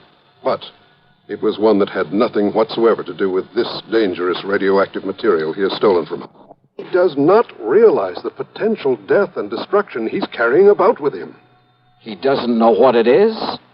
Then why did he steal it? Not knowing what it was, not knowing its destructive power, he nevertheless must have realized it would be of importance to, shall we say, to a foreign government. Rallinoff. You see, because of pressure from Washington on the project to which I had assigned him, well, I had employed him. I alone am responsible for bringing him here before obtaining a final security clearance on him. Oh, then I guess you're in real trouble. If you can find him, if you can return that leaden container with that deadly material in it... And you have no idea where he might have gone when he took off from here? We have only his address and a list of the names of some of his friends here in Hartford. Then let me have them.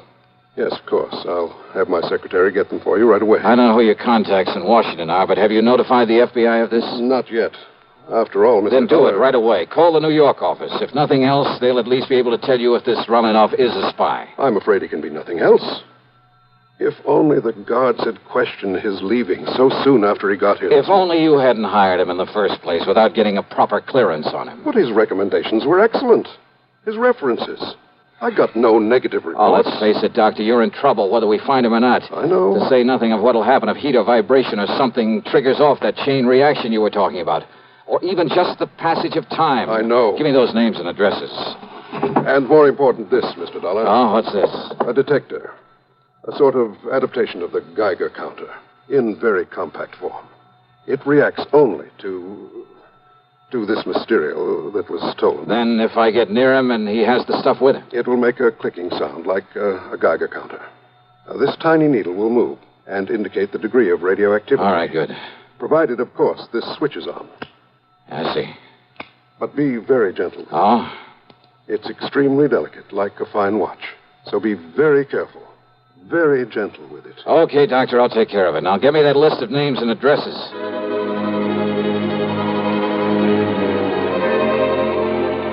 Expense account item 2420 for a tank full of gas, and I really stepped on it getting back to town. The delicate little instrument on the seat of the car beside me. Simple-looking device. A tiny metal box with a switch on the front, a dial on the face of it with a needle pointing at 0, even when I turned on the switch. Even the radium on the dial of my wristwatch got no response from it.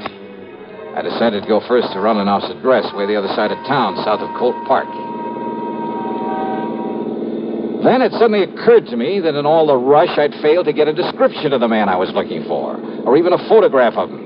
Oh, sure, with a name like Rollinoff on a scientist, it wouldn't be too hard to picture him mentally in a general sort of way. And if there was a landlord or landlady at the place he lived, even a neighbor, I could get all the description of him I'd need. Nonetheless, within a few blocks of the place, I decided to stop somewhere and telephone Dr. Rayburn. You know something? That decision got me nothing but trouble and delay. At the next corner was a drugstore. I knew there'd be a phone booth.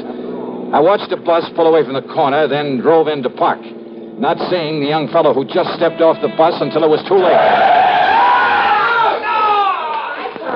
Good Lord, I've killed him. All right, folks, please, listen. Look, it was an accident. Now, look, he'll be okay. Come on, help me, somebody, will you please? Pick up his bag there, and I'll get him to a hospital. Help me, will you? I'll help you, mister. You think he's still alive? Yeah, he's still alive. He'll be all right. Please, open the door for me. For sure. And here's his briefcase. Toss it in back. Sure. There. Now, when the police come, tell them I've taken him over to General Hospital, please, will you? Yeah, sure.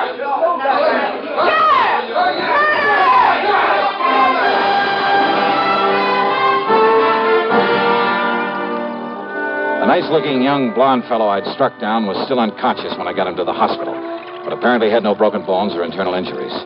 I showed my credentials, told them to notify the police of what had happened, that I'd be available whenever they wanted to question me. I told them to give him the best possible care, that I'd foot the bill. Then I went back to my car and took off again, cursing the delay that my own carelessness had brought about, because I knew the terrible danger to wherever Rollinoff might be because of the deadly package he was carrying, because of the...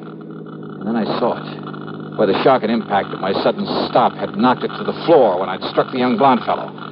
The delicate device that could have been the one, the only way of detecting that radioactive material. My one sure way of spotting Rollinoff. It was ticking merrily away. Switch on or off, it didn't make any difference. Ticking away. Broken. Utterly useless.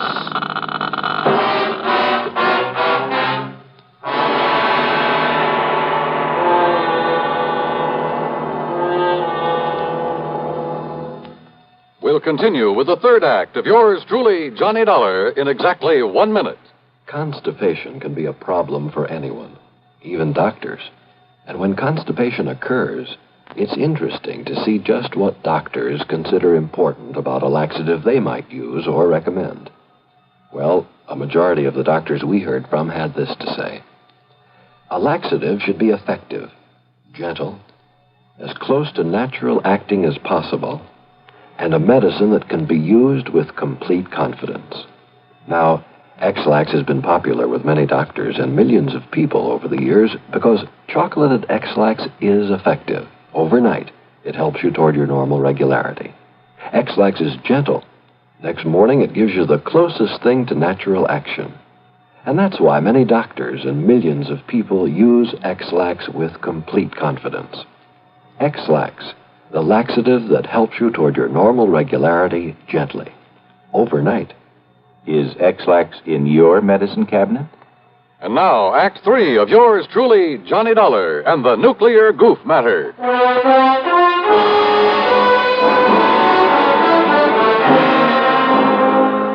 Driving fast, but a lot more carefully, I went to Rolanoff's address. On a nondescript sort of side street, it turned out to be a rather cheap-looking rooming house. Hardly the kind of place you'd expect to be the residence of an important scientist. But it was the address Dr. Rayburn had given me. And if I could find there some clue as to where he was, where he'd gone. Oh, come on. What's the matter with you? This door ain't locked. Listen, ma'am. You Mr. Parker, the man that telephoned? Parker? No, listen. Dr. Rolanoff's room. Room? Oh, he's got 3 of them, regular apartments. Yeah, where? Only you won't find him there. Not him, anyway. Where, I said. Please, come on. Well, it's up on the 3rd floor. Okay, thanks. That's the whole floor he has. Okay. Who are you? What do you want, anyhow?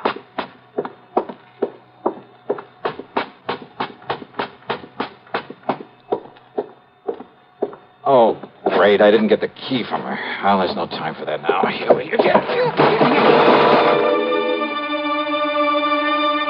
The shades and drapes were tightly drawn. The room was dark. I felt my way along the side of the wall looking for a light switch, then gave up and headed over toward one of the windows. I never got there.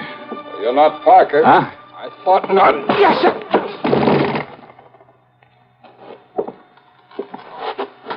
No bag with you, so you aren't Relanoff either. Okay, then, buddy, let's have some light in here and see who you are. If you're one of his pals, come here to... What? No, you can't. Oh. Brother, you certainly look like... Well, maybe you got some identification. This card case of it. Holy smoke, it is. Now, you just look at here, mister. Come here. When I let you in here, you Sir, didn't say will you anything listen to like me? this was going to I happen. haven't got time to explain. Just get me some water and a towel and a washcloth, please. Go ahead. You listen here. Will you mister. please do as I tell you? Now go ahead. Sir. Johnny. Come here, Johnny. Hi. Look, I'm sorry, old man. I had no idea it was you that you'd be coming up here. Johnny boy, can you hear me? Johnny. Here. Stace. That's right. Now, come on. Take it easy there. Stacy Ringler. That's right, Johnny. Look, I'm sorry. FBI. No, Johnny, I'm with Nucleonic Investigation Department now. Easy, baby. Then it's you I gotta thank for this. Yeah, Johnny, and I'm sorry as the devil. I had no way of knowing it was... You all right? All right, now listen to me, Johnny. Yeah, Stacy. Listen. You're working on that stuff that was stolen from nuclear processing? Yeah, that's right. Harry Parker and I came up from Washington on it. Yeah, We Parker came in what? by jet. Now listen. Rolanoff must have thought he had plenty of time, that they wouldn't miss that stuff until tomorrow when they planned to work on it. Uh-huh. Well, rather than arouse suspicion by galloping out of town, he was taking his time. But we got here in a big hurry. All right. I holed up here in his rooms, and Parker was checking on how he'd get over here from that plant in case he came back here. Are you listening to me? I'm listening. Go ahead. He was there in the drugstore at the bus stop. He was about to close in on Rolanoff when you ran him down. When I what? You ran him down, Johnny. Rolanoff, with your car. That young, good-looking blonde guy? Yes. That was Rolanoff? That was Rolanoff. And Stace. Parker couldn't get through to him with that crowd around him. He didn't have time. He just saw you pile him into your car and take off. And I, not knowing who he Well, was. thanks to a couple of traffic cops where you tore through some red lights, he traced you to the hospital. You'd left, but he put the cuffs on Rolanoff. And you didn't know who he was. Oh, I was kicking myself for my goof and Well, running baby, him that's down. the greatest goof you ever pulled. Well, now, wait, Stace. Yeah? The radioactive material. Well, that we haven't got yet, or any sign of it. Then somebody in that mob That's must right, have... Johnny. But don't you see, unless we can find that stuff. I know, and there isn't much time. Come on, Stace. The only thing we can do is start the search for it there at the bus stop.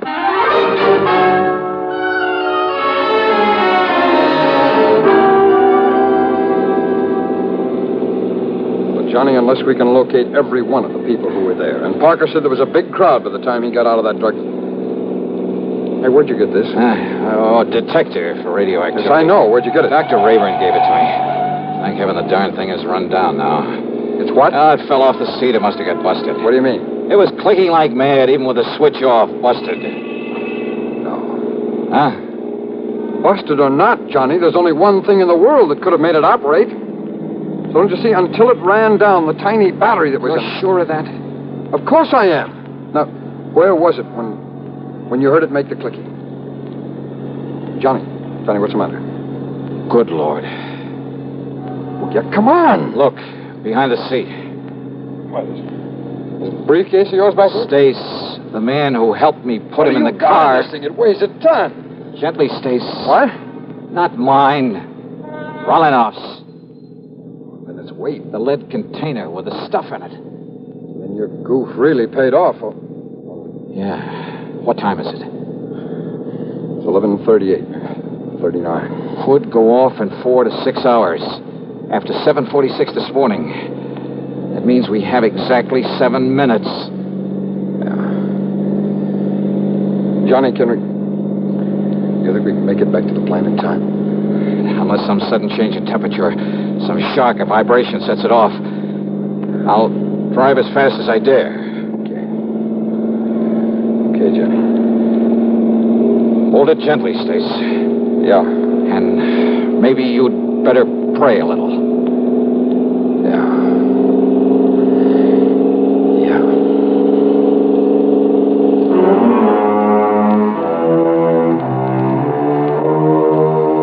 So, by some miracle, we made it. But only seconds before that tiny mass of nuclear destruction was due to become critical. Yeah, we made it by the skin of our teeth. But after all, what more could you ask? Expense account total... Oh, so what? I needed a tank full of gas anyway. Yours truly, Johnny Dollar.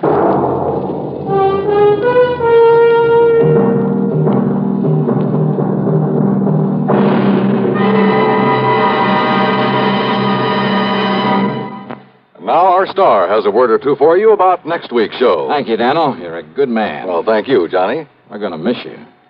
Next week, well, let's face it. The case I have to work on has more twists and turns and angles than anything you can imagine. It's called the merry-go-round matter, and believe me, the name fits. It all starts out with the loss of a valuable object of art, but from the collection of the wildest, most unpredictable old character I've ever known. What's more, he has a friend along, another character, just to complicate matters. And I'll tell you this, you'll get more than one shekel out of the whole affair. So join us, won't you? Yours truly, Johnny Dollar.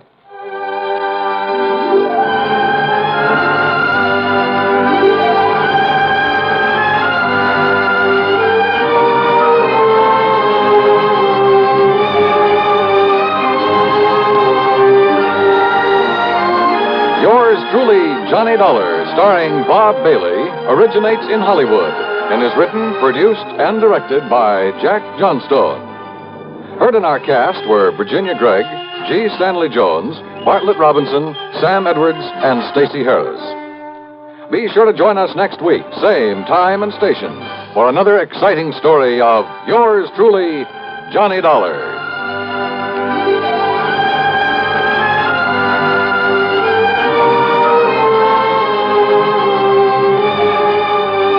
This is Dan Cubberly speaking.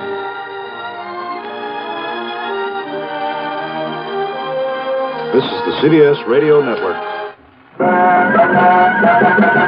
Better buys are your reward. Red Orange Motors for a Ford. Get your orange guaranteed from the largest dealer in Albany. In the heart of Auto Row, Orange is the place to go. Orange Motors has the parts, it's true, plus 44 years of experience too. Orange Motors, if you're wise, for better service, better buy. Talk about service. Do you know about Control Tower service? Come to Orange Motors, 799 Central Avenue, and see the most efficient automobile service department in eastern New York. 44 years of experience. Get quality work and get it fast at Orange Motors, 799 Central Avenue, Albany. Better Ford buys, used or new, at 799 Central Avenue. Orange Motors, if you're wise, for better service, better price. Radio 59, WROW, serving Albany, Troy, and Schenectady.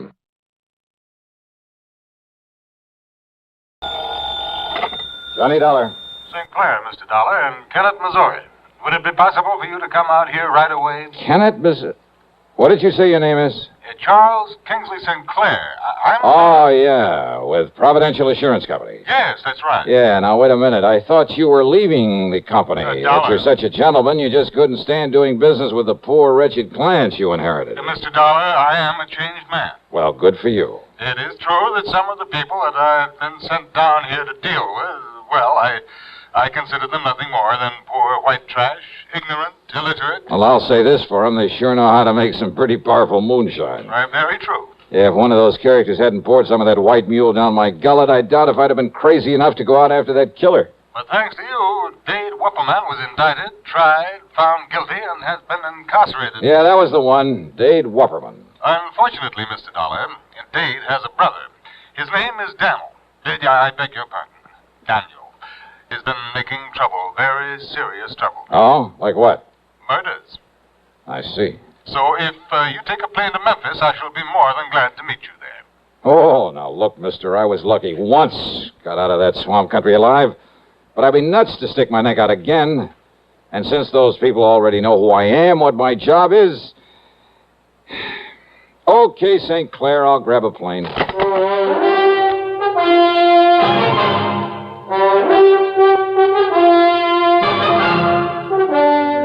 CBS Radio brings you Bob Bailey in the exciting adventures of the man with the action-packed expense account, America's fabulous freelance insurance investigator. Yours truly, Johnny Dollar.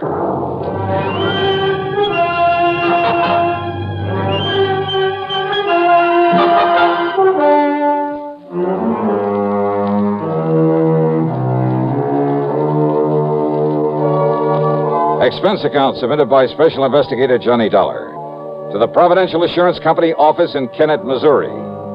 Following is an account of expenses incurred during my investigation of the deadly swamp matter. Item 1 is 7645 plane fare, Hartford to Memphis. Charles Kingsley St. Clair met me as promised, and apparently the man had changed considerably from the snooty, better-than-thou stuffed shirt I'd found him to be on my first trip. Yes, Mr. Dollar, in spite of my earlier feelings about the clients my predecessor had left me... Yeah, I know, Mr. St. Clair. But those moonshiners and such existing in that 20-mile swamp are hardly typical of the folks living around Kennett, where your office is. Oh, I realize that now, and I shall stay in Kennett, try to justify the company's confidence in placing me there. Very good. Nevertheless, when I came to this part of the country, the swamp people were the only ones with whom I had to deal. They were the only ones to whom he had sold insurance. And when I saw the horrible, dirty, squalid way in which they lived, in those broken-down shacks full of vermin... Kind of turned your stomach, huh?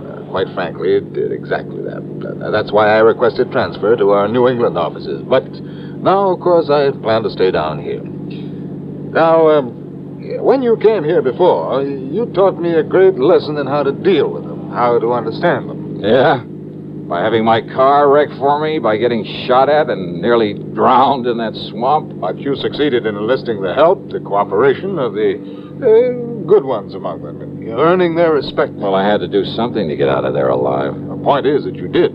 You have friends among them now, and you'll be willing to help you again. Yeah, well, that's something that... Oh, now, wait a minute. Yeah. You mean these murders you call me about? They're back in that swamp country, too? Oh, great. Oh, no, Mr. And I thought that maybe for once... Okay, St. Clair, let's have it. What's it all about? As I told you, a series of murders. So you're having to pay out a lot of insurance. No. And you think that I can somehow, miraculously, put a stop to... Huh? Did I hear you say no somewhere along the line? No, the victims of these murders have, they've been, relatives of some of my clients. Up in the swamp country? Up in the swamp country. Well? Clients whom you know, whom you met when you were here before. Go on. And thanks to you and what you did for them, they regard the company, and therefore me, and you, as a kind of, as a protective agency.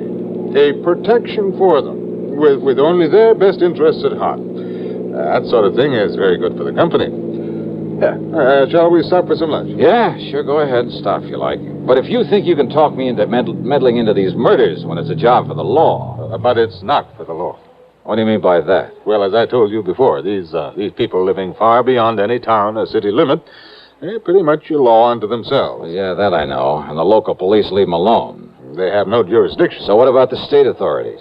Well, that region of the big swamp pretty much straddles the state line. Oh? Neither state wants it.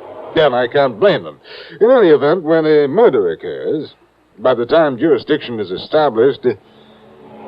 Mr. Dollar... Well? Do you remember the beneficiary of the policy you came down here to pay off with the insurance money? A Eufa Crump. That's right. Yeah, real sweet, pretty young kid. Yes.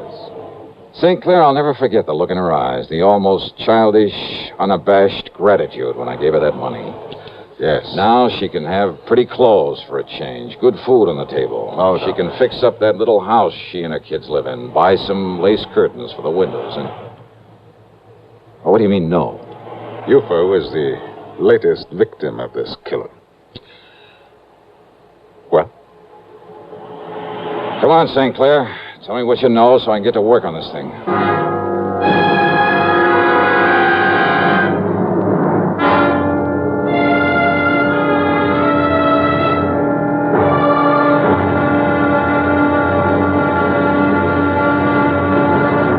Next time you refresh, enjoy a frosty, ice-cold Pepsi-Cola. Sociability, Charlie. All right, Kay, how's this? Pepsi is light, refreshes without filling. You like to refresh? Have a Pepsi right now. Well, offer it to everybody, Charlie. I will. Enjoy Pepsi at the fountain. It's delicious at home, too. Have one at lunch or with a snack. Charlie. At the beach or at dinner. Wherever you go, Pepsi is there. It's here, too, in our Be Sociable song. Be sociable, look smart, keep up to date with Pepsi. Drink light, refreshing Pepsi. Stay young and fair and debonair. Be sociable, have a Pepsi. For the weekend, have plenty of Pepsi around. Pick up an extra carton today. CK, I'm sociable. With Pepsi, everyone is. And now, Act Two of yours truly, Johnny Dollar.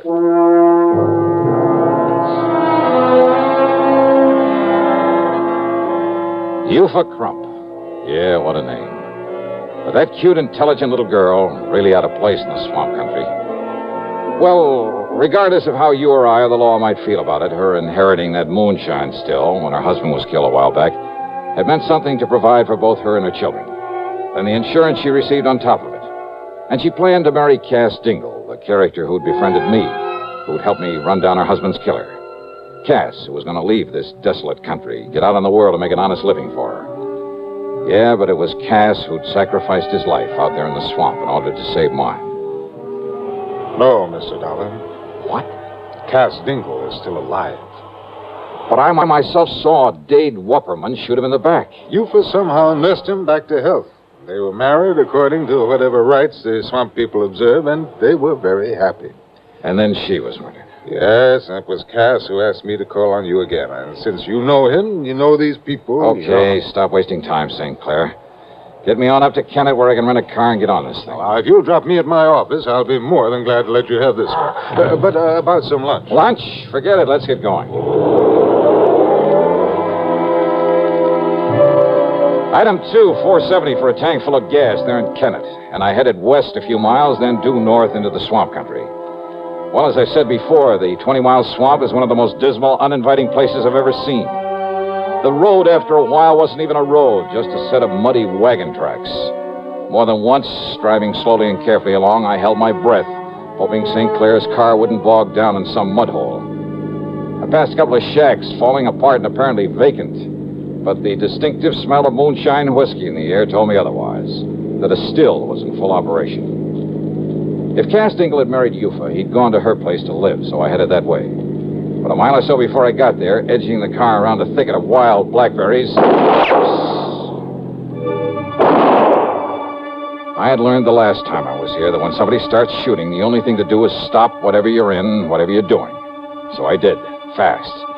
I ducked down under the wheel on the floorboards, and I pulled out my gun, and I waited.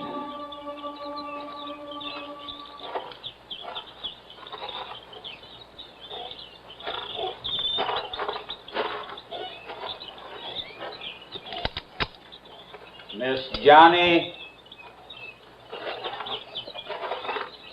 That you, Miss Johnny?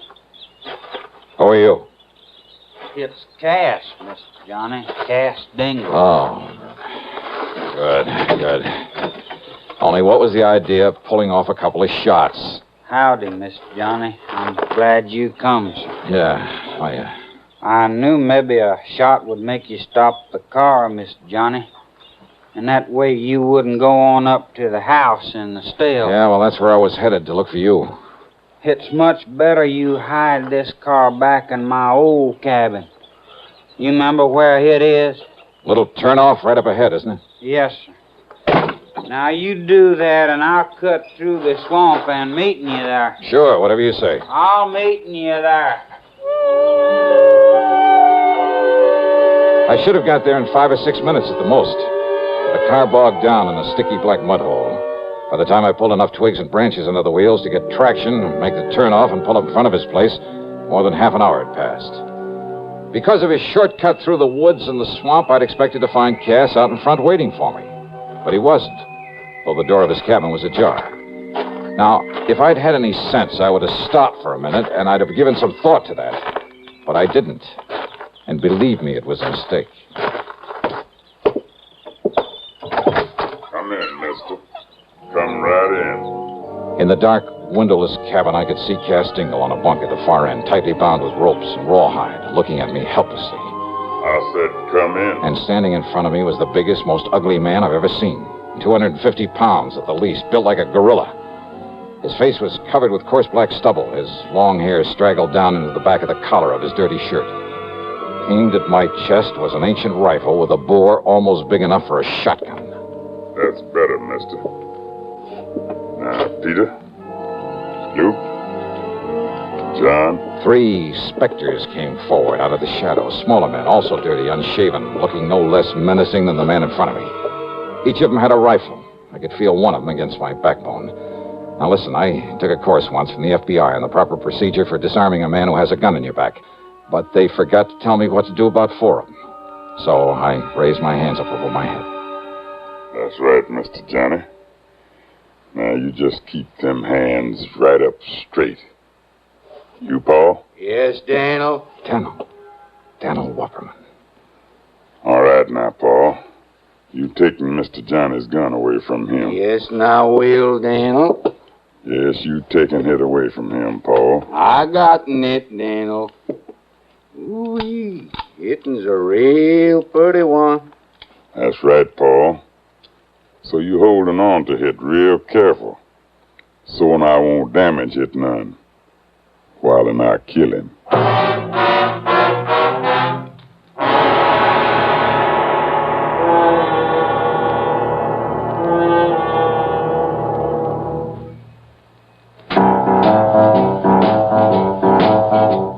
Talk about best-selling records. Here's a familiar tune about America's best-selling filter cigarette, Winston.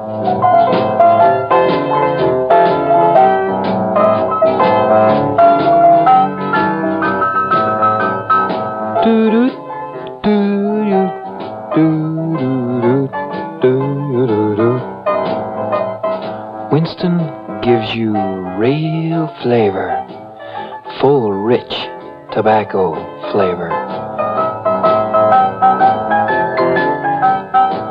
And you know, that's because only Winston has filter blend up front. Choice, flavorful tobaccos, specially selected and specially processed for filter smoking. No wonder Winston tastes good, like a cigarette should.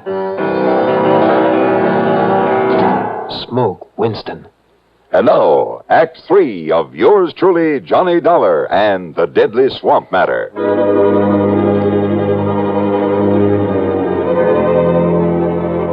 I've been in some pretty tough spots in this crazy job of mine, but nothing ever quite like this.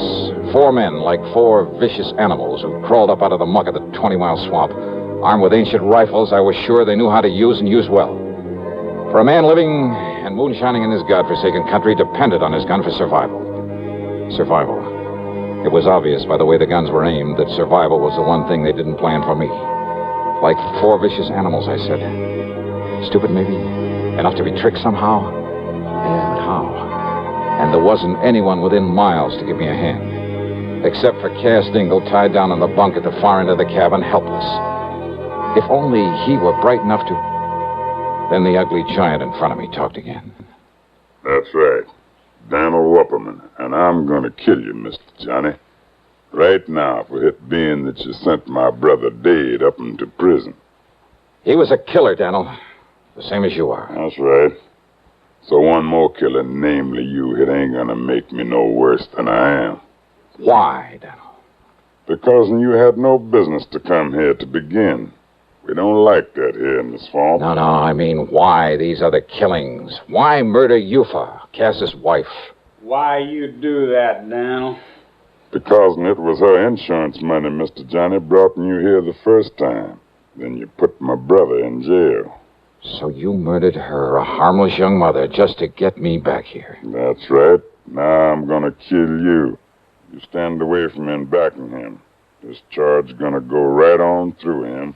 Yes, Daniel. But now you no, should... Daniel, no. It's all wrong you killed Miss Johnny. You shut up, Cass. Maybe Cass, he thinking what I thinking, Daniel. Mr. Johnny, he from the outside. You kill an outside man. Maybe the police, they moving in on us. They coming here in the swamp because he from the outside. You stop thinking, Paul. Move away now so I can kill him. No, Daniel. Shut up, Cass. Now, Mr. Johnny. No, Daniel, you kill me instead. Now you kill my wife, I don't care. You kill me instead, Daniel. I'll kill you, Cass. Soon I kill Miss Johnny. Miss Johnny? It's all right, Cass. No, Miss Johnny, that ain't... What? I mean, I talked long enough. What can you say, Cass? Must be nearing to 5 o'clock by now, Miss Johnny. 5? Shut up, Cass, and what do you mean by that? Miss Johnny, no. Oh, yeah, you're right. What do you mean about 5 o'clock? Yeah, Cass, they ought to... I mean, it's about time.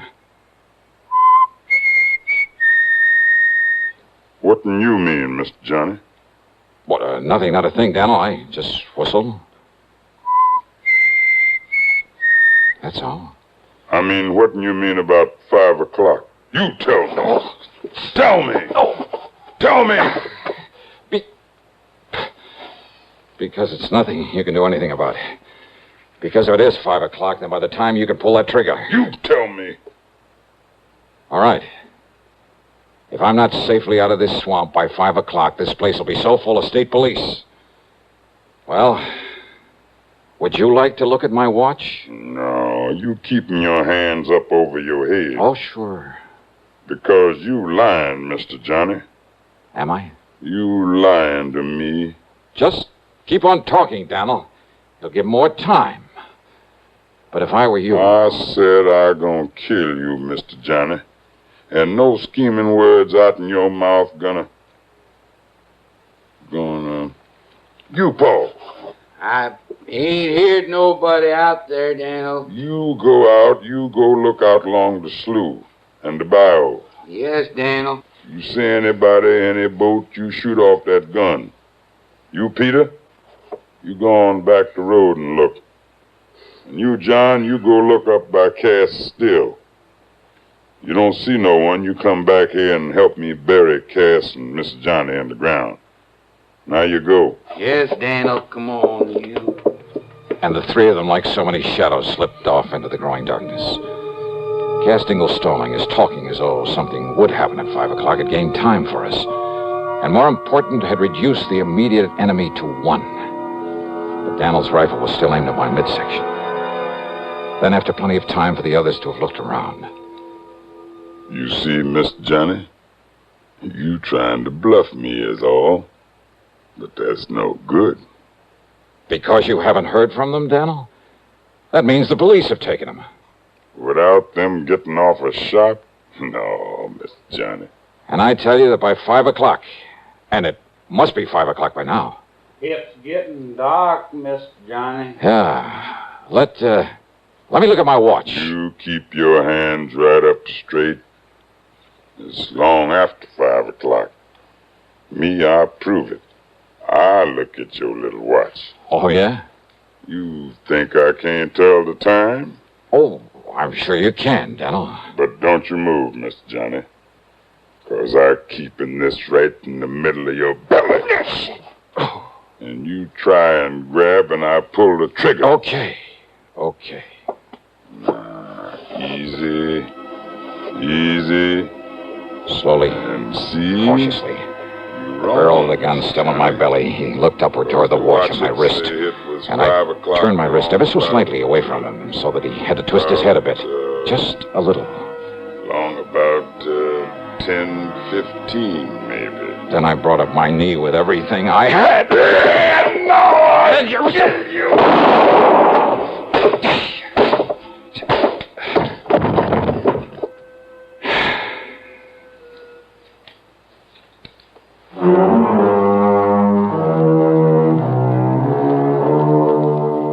I knew the sound of the gunshot would bring the others back to the cabin.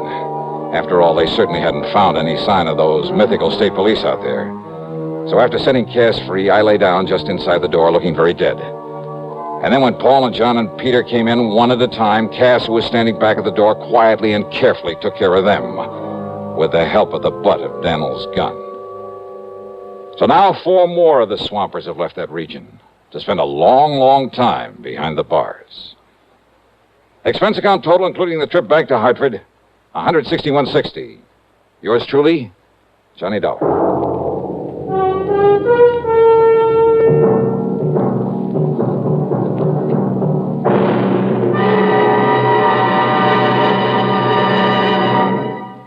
Our star will return in just a moment. Constipation is something people don't talk about much, but it can be a problem for anyone, even doctors. And when constipation occurs, it's interesting to see just what doctors consider important about a laxative they might use or recommend. Well, a majority of the doctors we heard from had this to say. A laxative should be effective, gentle, close to natural acting. A medicine that can be used with complete confidence. Now, X-Lax has been popular with many doctors and millions of people over the years because pleasant-tasting chocolated X-Lax is effective. Overnight, it helps you toward your normal regularity. X-Lax is so gentle, so close to natural acting, there's no upset. That's why many doctors and millions of people use X-Lax with complete confidence. X-Lax, the laxative that helps you toward your normal regularity gently, overnight. Now, here is our star to tell you about next week's program. Next week, a thrilling, hair-raising chase out on the open sea. Join us, won't you? Yours truly, Johnny Dollar.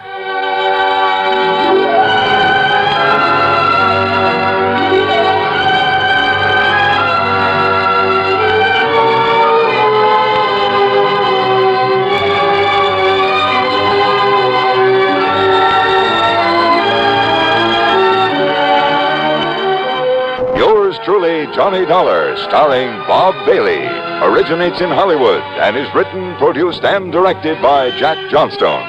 Heard in our cast were Ben Wright, Sam Edwards, Roy Glenn, and Vic Farron. Be sure to join us next week, same time and station, for another exciting story of yours truly, Johnny Dollar.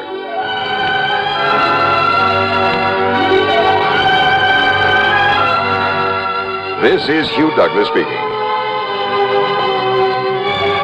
Another gripping drama of suspense, next on the CBS Radio Network. Who was the first to conquer space? It's incontrovertible that the first to conquer living space is the Castro convertible, who conquers space with fine design, who saves you money all the time, who stops in the convertible line. Castro convertibles. If you'd like furniture that combines beauty, comfort, and utility at an amazingly low price, then the place for you to go is Castro. At Castro, Route 9, a half mile south of the Latham Circle, you'll see the world's largest and most beautiful display of convertible furniture. There are hundreds of exquisite sofas, love seats, and sectionals, ranging from early American and French provincial to ultra-modern. Each converts to the most comfortable bed, and each is priced amazingly low because Castro is America's largest manufacturer of convertible furniture, selling direct to you.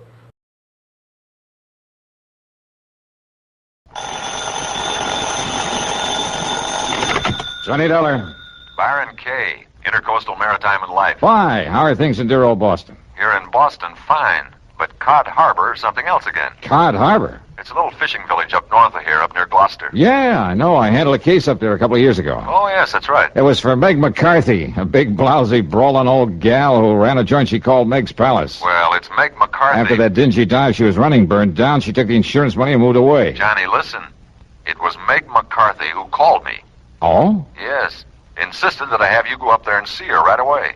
Well, she's back in Cod Harbor? And running another restaurant and rooming house. We wrote the insurance on it. What's happened up there? All she'd tell me was that if you didn't show up in a big fat hurry, she'd cancel out on us. So what do you think? I'll tell you this. Meg is used to handling things pretty much by herself. I mean, she wouldn't have called for help unless there's something pretty serious going on. The last time, it turned out to be a murder. I know. So if you're willing to pay my expenses... Go to it, Johnny. Right.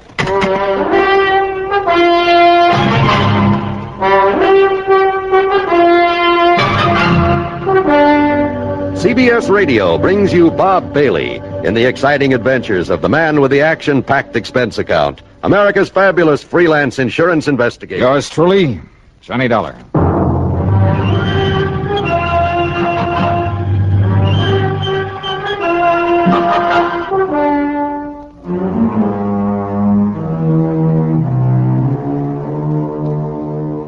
Expense account submitted by Special Investigator Johnny Dollar to the Intercoastal Maritime and Life Insurance Company, Boston office. Following is an account of expenses incurred during my investigation of the Silver Queen matter.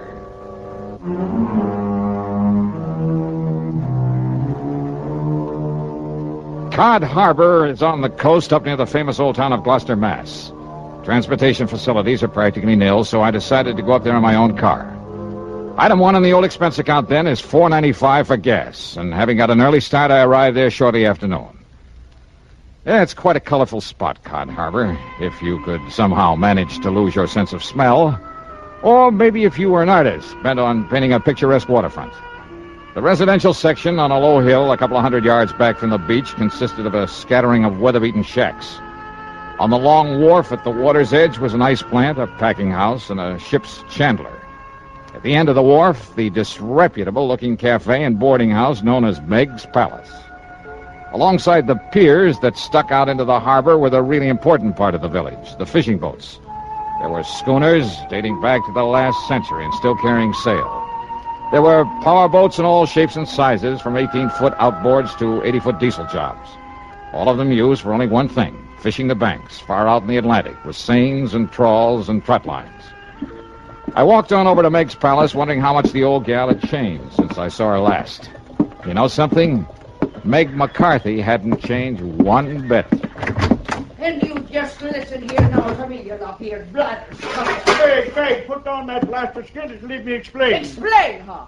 Just on account of you and that scurvy crew of swabs on that stinking tub of yours made a decent catch for once. It's no good excuse for coming over here to get drunk all over me, lovely place. Ah, you crazy old biddy, will you listen to me? No! But I tell you, I'll pay you the money. I'll pay you double for them few dishes and the broken down table they busted up on you. And I tell you to keep your dirty, offensive money to yourself, Captain Andy, and get out of here and never come back. Now get! Meg, put down that frying pan. That's right square on the top of your filthy head, I'll lay it. No, Meg, Now get before I loses me temper and forgets I'm a lady. You hear me? I see tell this. you, Meg, if you start throwing them things at me, I go Back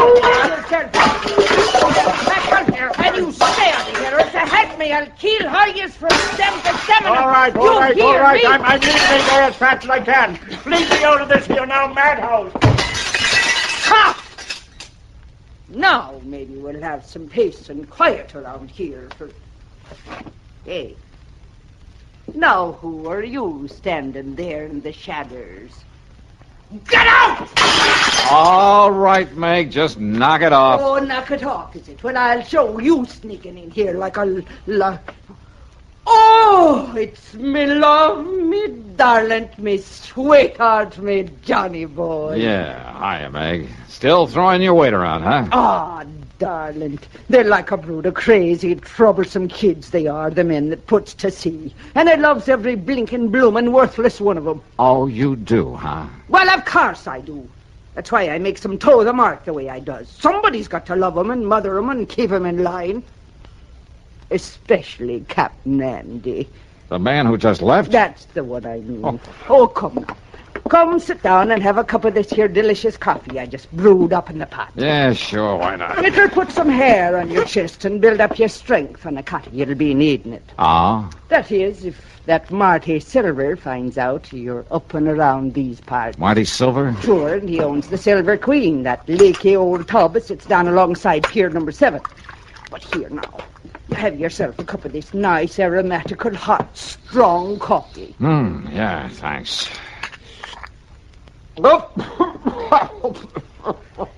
Holy, what are you trying to do, murder me? Hey? Good grief. Well, now, just a minute, me fine young, fair-feathered friend. Is it a snide and despairing remarks you be making about me lovely coffee, You is call it rat poison coffee? I'm most certain. No, just you look here, you hairy-brained young incompetent. No wonder there's trouble up here in Cod Harbor. Oh, is that so? Well, if you think I'm going to let you sit here and make degrading remarks about me cooking... Okay, Meg, okay, stop waving that coffee pot and settle down. Just you listen, you swab-headed young whisker Forget it, snapper. will you? Pipe down. Quiet, will you? Now, sit down. Yes, darling. Okay. Oh, Johnny. Johnny, you reminds me so of me dear, dead, departed, overbearing husband when you talks up to me like that. Oh, yeah, I'm sure. And I tell you, if I was a few years younger and maybe a mite prettier looking in the face, oh, I tell you, there wouldn't dare another girl so much as set her eyes on to you. Oh, that's true, Johnny. Yeah, okay, Meg. But now what about this Marty Silver? Captain Marty Silver, he calls himself. And he sailed in here a few days ago from up to Gloucester, he says, in that tub he calls the Silver Queen. Says he wants to sell the old wreck. Aye, and that he will, Maggie. And who invited you in here again, Captain Andy? There's already 2 or 3 suckers bidding up to buy the old wreck from him. He's pushing them hard to make a sale, he is. Then Andrew P. Hogginham, you keep them from buying it until Johnny Dollar here gets through his investigating. Investigating? Well, now, where's your manners? Shake hands with him. This here's Mr. Johnny Dollar, me lover boy from way back. Hiya, Captain. Lover boy? Him? That pasty-faced landlubber like him? Just you mind your manners, Andy, and get out here and don't let none of them boys buy the Silver Queen. Not yet. Now, look here, Meg. Go on with you. Or do I got to throw you out again? Well, whatever you say, Meg. But I warn you, woman, if you're being untrue to me in favor of this here Johnny Dollar... Ain't he handsome, Johnny boy? And we don't make it generally known, but Captain Andy is me very own fiancé. No. Yes, sir. And all this time I thought you only had eyes for me. Oh, well, now, Johnny... Okay. Now, just tell me about this Captain Marty Silver. Well, now, listen, darling. If Marty Silver finds out that I sent for you, if he finds out you're here to investigate him... Investigate him for what? Come on, Meg, you're beating around the bush. Oh, it's because I hate the word. Because I'm afeard of it. What word? Murder. Oh, well, I can't say that I... What? Yes, Johnny. Murder. And now, Act 2 of yours truly, Johnny Dollar.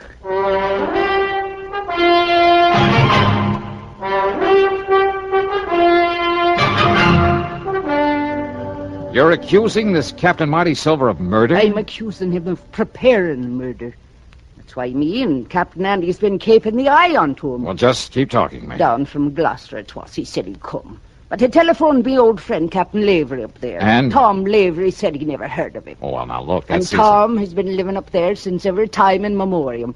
Never heard of any Captain Marty Silver. So I says to myself, says I, if Captain Marty ever was there, he was using another name and maybe on forged papers. When I thought I had a suspicious mind. So then last night, I takes a real good look at his boat. The way the name was painted onto it. No wonder 'twas all fresh paint. Yeah? The count of the name before he painted over it was the Arctic Queen. Well, so what's wrong with changing the name of his boat? So I phoned up Captain Tom again, and you know what he told me? What, Meg? 'Twas the Arctic Queen was supposed to have disappeared in a storm up there not 3 weeks before, with the loss of all hands on board, consisting of only 2. Go on. Them 2 was the skipper and the deckhand by the name of Marty Flagg. So you figure that Marty Flagg and Marty Silver are one and the same. That I do. And that somehow, under cover of the storm, he did away with the skipper of the Arctic Queen. Then he changed the name to Silver Queen and brought her down here to sell her. Dearie, that's exactly what I figured. Well, you could be right. Now, look, if his papers are forged, and that includes the registration on his boat... Oh, many's the time it's been done, Johnny boy, and you knows it. That a phone booth I saw outside the front door? What it is, but what for? I'm going to check with the Coast Guard up in Gloucester. They'll know in a minute if they have a registration in the name of... Oh, but now, wait. Yes, dearie. Let's assume that he did kill the skipper of the Arctic Queen. Well, of course he did. Now, you and this Captain Andy think he's going to commit another murder. Yes. Here in Cod Harbor. Yes. Another skipper in order to get his hands on another, a better boat? Oh, lover. All right, then who? Me. What? You? Yes. But why? Because he knows I've been suspicious of him. That I've been keeping tabs on to him. And I think he's seen me when I was poking around his boat last night. Oh, no. Wait, Meg. That's not reason enough to think he might want to murder you. Oh, ain't it? All right, I'll keep an eye on him just to make sure. Oh, just to make sure, is it? Meantime, I'll check with the Coast Guard in Gloucester. Just to make sure he does want to murder me by letting him do it. Is that it now? Meg. Yes, well... Well, if I can prove his boat is the one supposed to have been lost at sea, and if his registry and papers are forged, okay, then the Coast Guard can come down here and take care of him. Meantime... What? But what about me? Meg, look, I think you're getting all worked up over nothing. My own lovely life at the stake, and you pass it off. You pass it off like I was nothing the more than that. Well, And I thought you was me friend, and me beneficiary, and that you cared a little about what might will you happen. please... But no, you like everything else of the male sex that wears the pants. Oh, no, if just a person don't have a pretty leg or a pretty face full of powder and rouge, and her hair full of peroxide blonde... That's not and true. you... Meg, Oh, will you shut up a minute? Now, if you just let me finish. Yes, Mr. Dollar. I'll shut up me ugly old mouth. I'll smother me grief and me poor old broken heart. Look, listen. So maybe Marty Silvers is suspicious of you. Maybe he is the crook, the killer you think he is. And maybe he will try to get at you. So look, I'll make sure nothing happens to you and until I can get this other stuff straightened out. Oh, Lord, love you, darling. I knew that you wouldn't let down poor old me. Yeah, so why don't you go back in the kitchen and fix me something to eat? Oh, Johnny, love, it'll be the finest supper you ever put your teeth in. Good. Only after I've called the Coast Guard, I'll come back here, and I'll make the coffee to go with it. See you later. No, just a minute. Yeah, now what? If you're trying to make some more cracks about me coffee, Johnny, darling... Meg, put down that platter. I'll put it down, all right, you bug-eyed young. Get out of here. Get! Meg, you are a lousy shot. Oh, I am. Am I? Yep. Oh, God love that boy.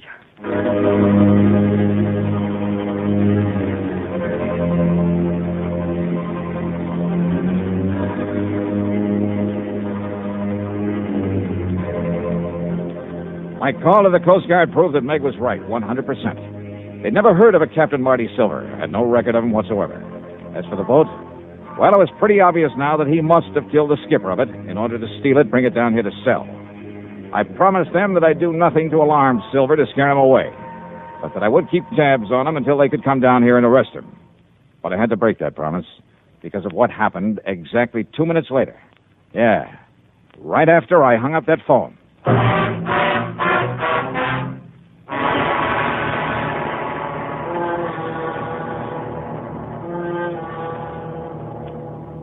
And now, Act 3 of yours truly, Johnny Dollar.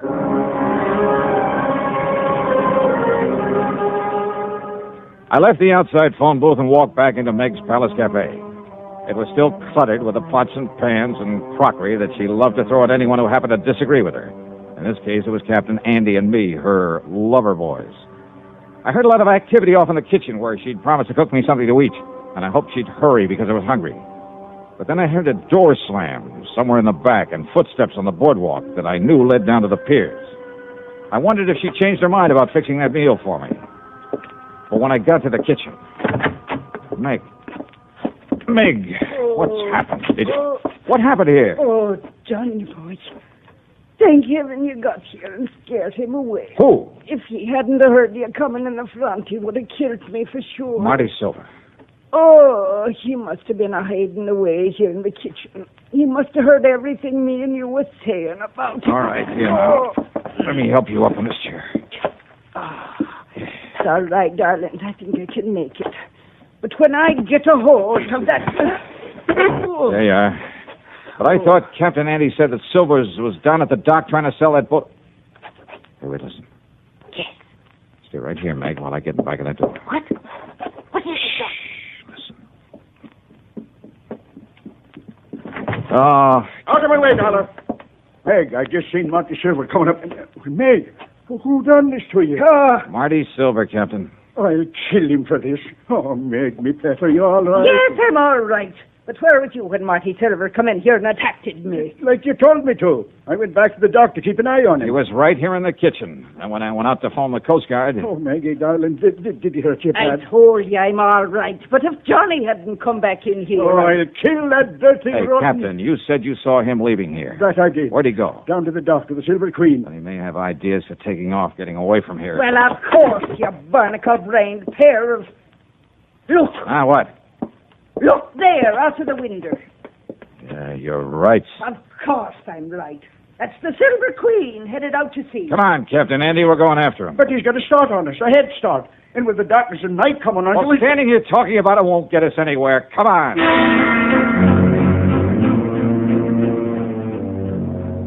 We cast off and made for the open sea, because far out ahead of us we could spot the running lights of the Silver Queen. Andy put her on full power, and slowly the lights of Cod Harbor disappeared astern of us. I stood alone up at the bow, staring into the blackness of the night. You keep your eye on those running lights, Johnny. We lose them, we lose the Silver Queen.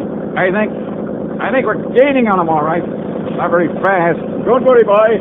There's nothing out of Cod Harbor can outrun this boat of mine. Anything you can do to give us some more power? No. Oh, yes, there, maybe it is. Come on back here, Johnny, take the wheel. All right, you are. You see him? You see his lights from here, all right? Yeah, I see him. And then you take the wheel. All right, I got it. Now, what are you going to do? I'm going to lift this engine cover and... There. Now, I'll get to this carburetor and see if I can keep her wide open, Johnny. That she is. Oh, let's slow this down. Just keep an eye on the Silver Queen. Good, that's it. That's the best I can do with it. I'll take the wheel now. We'll get back up forward. Aye, sir.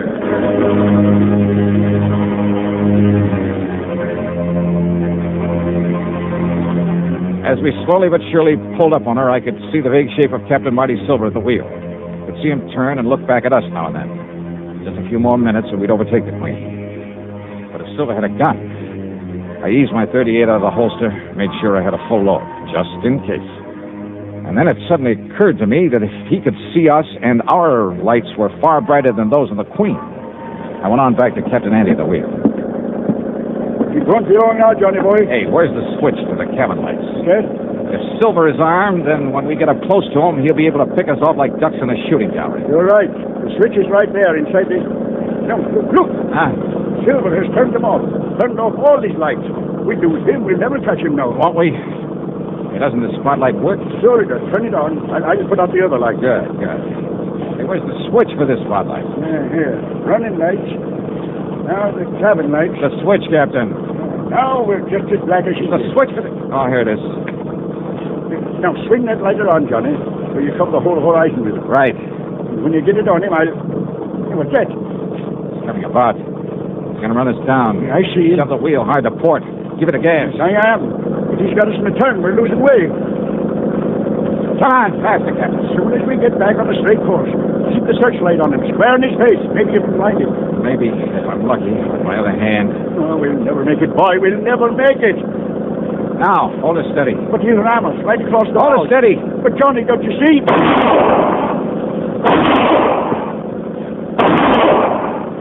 You hit him. He's hurt. Yeah. Now more power, Andy. He's let go the wheel. Hey, he's reaching for the Andy. gun. Maybe the cleaner will wear Full away from power, I tell you. Full power. Oh, no, we're too late. Too late.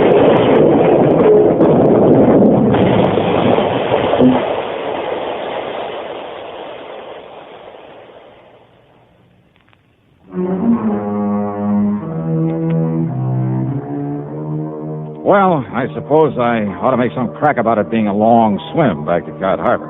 But I won't because it wasn't. The Silver Queen sank like a rock, and with the help of the spotlight, we finally managed to find and pick up the body of Marty Silver. Then, with both Andy and me bailing like mad, we slowly limped on back to port. And that's about it. Expense account total, including room and board at Meg's Palace and another tank full of gas, $58.35. Yours truly, Johnny Dollar.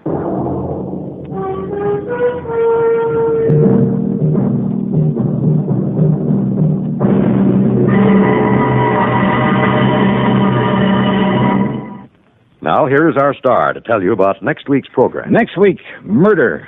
A real weirdie. Because there was no one there to commit it. Join us, won't you? Yours truly, Johnny Dollar.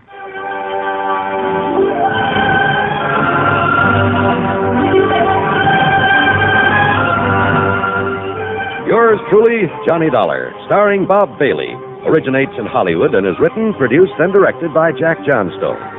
Heard in our cast were Virginia Gregg, Olin Soule, and Ralph Moody. Be sure to join us next week, same time and station, for another exciting story of yours truly, Johnny Dollar.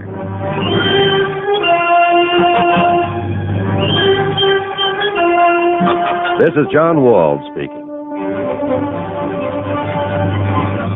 Johnny Dollar has come to you through the worldwide facilities of the United States Armed Forces Radio and Television Service.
Johnny Dollar. Now, why don't you get married? Huh? To me? Well, Johnny Dollar. Well, will you marry me? Well, sure, why not? Anytime you say. Janet? Janet?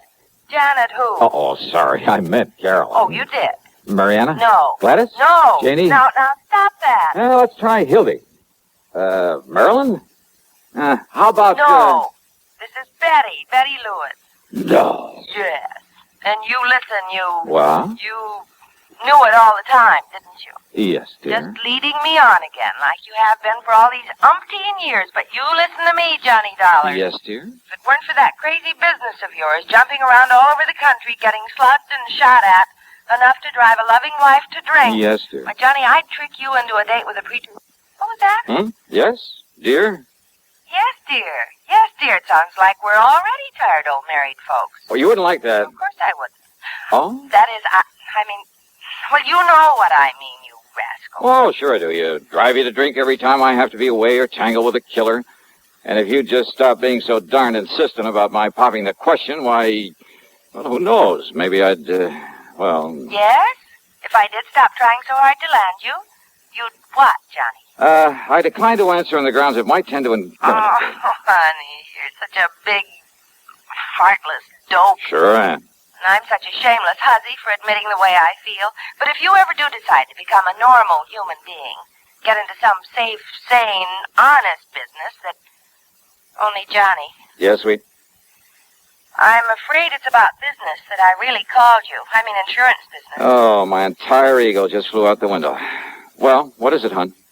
I've got to see you right away. Betty, I'll be out there at 13325 East Maple Drive. No, honey, I'm not at home. Okay, at the office then. No, dear, I'm not at the office either. Well, tell me where you are, where you want me to meet you. Just, stay right there and wait until I call you again. Will you, please, honey? Well, now look, I just hung up on a frantic phone call from Fritz Melchior over at Continental Insurance and Trust. Apparently the usual sort of emergency. I know.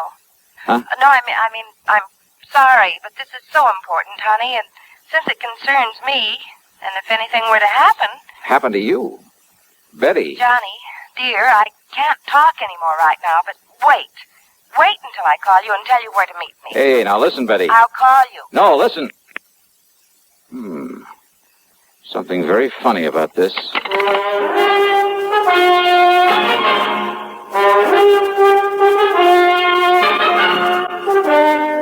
CBS Radio brings you Bob Bailey in the exciting adventures of the man with the action-packed expense account, America's fabulous freelance insurance investigator. Yours truly, Johnny Dollar.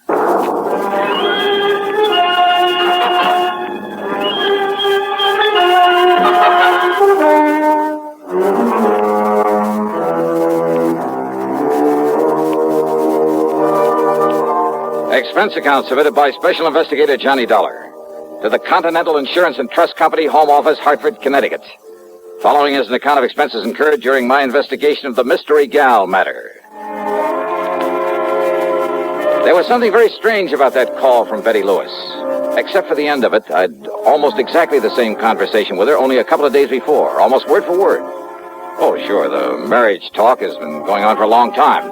And why kid about it? If it weren't for this crazy, sometimes risky job of mine, I'd ask that girl to marry me in a second. And maybe someday. But she knows all that. She knows why it just doesn't make sense right now for either of us to think about it. We've agreed to that. So why bring it up again at a time when she actually had some important matter involving insurance on her mind? Important enough to stall me on whatever it was that Melchior at Continental Insurance and Trust wanted me for. I waited for her to call me back. Yeah, I waited over an hour, and then finally, though she told me she wasn't home or at the office, I called her house. No answer. I called her office, then to see if they knew where she might be. Much to my surprise, the switchboard operator told me she was right there, had been there all day. Betty Lewis? Yeah, hi, hon. Listen, I thought you were going to call me back. Johnny, hi, dear. Well? Fancy hearing from you at this?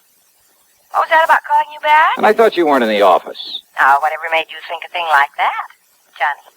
Are you kidding? Are you? You said you weren't when I talked to you about an hour ago. Oh, gee. I might have known this would happen sooner or later. So many girls on the string you can't even keep track Betty. of. You talk to one, probably even propose to her, and then you lose track of which one it was.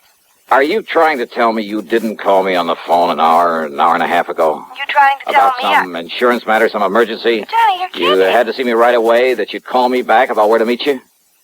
You're serious, aren't you, hon? I'm dead serious. So let's cut out all this nonsense and... But I didn't call you. You're sure of that? Well, sure I am. The last time I talked to you was day before...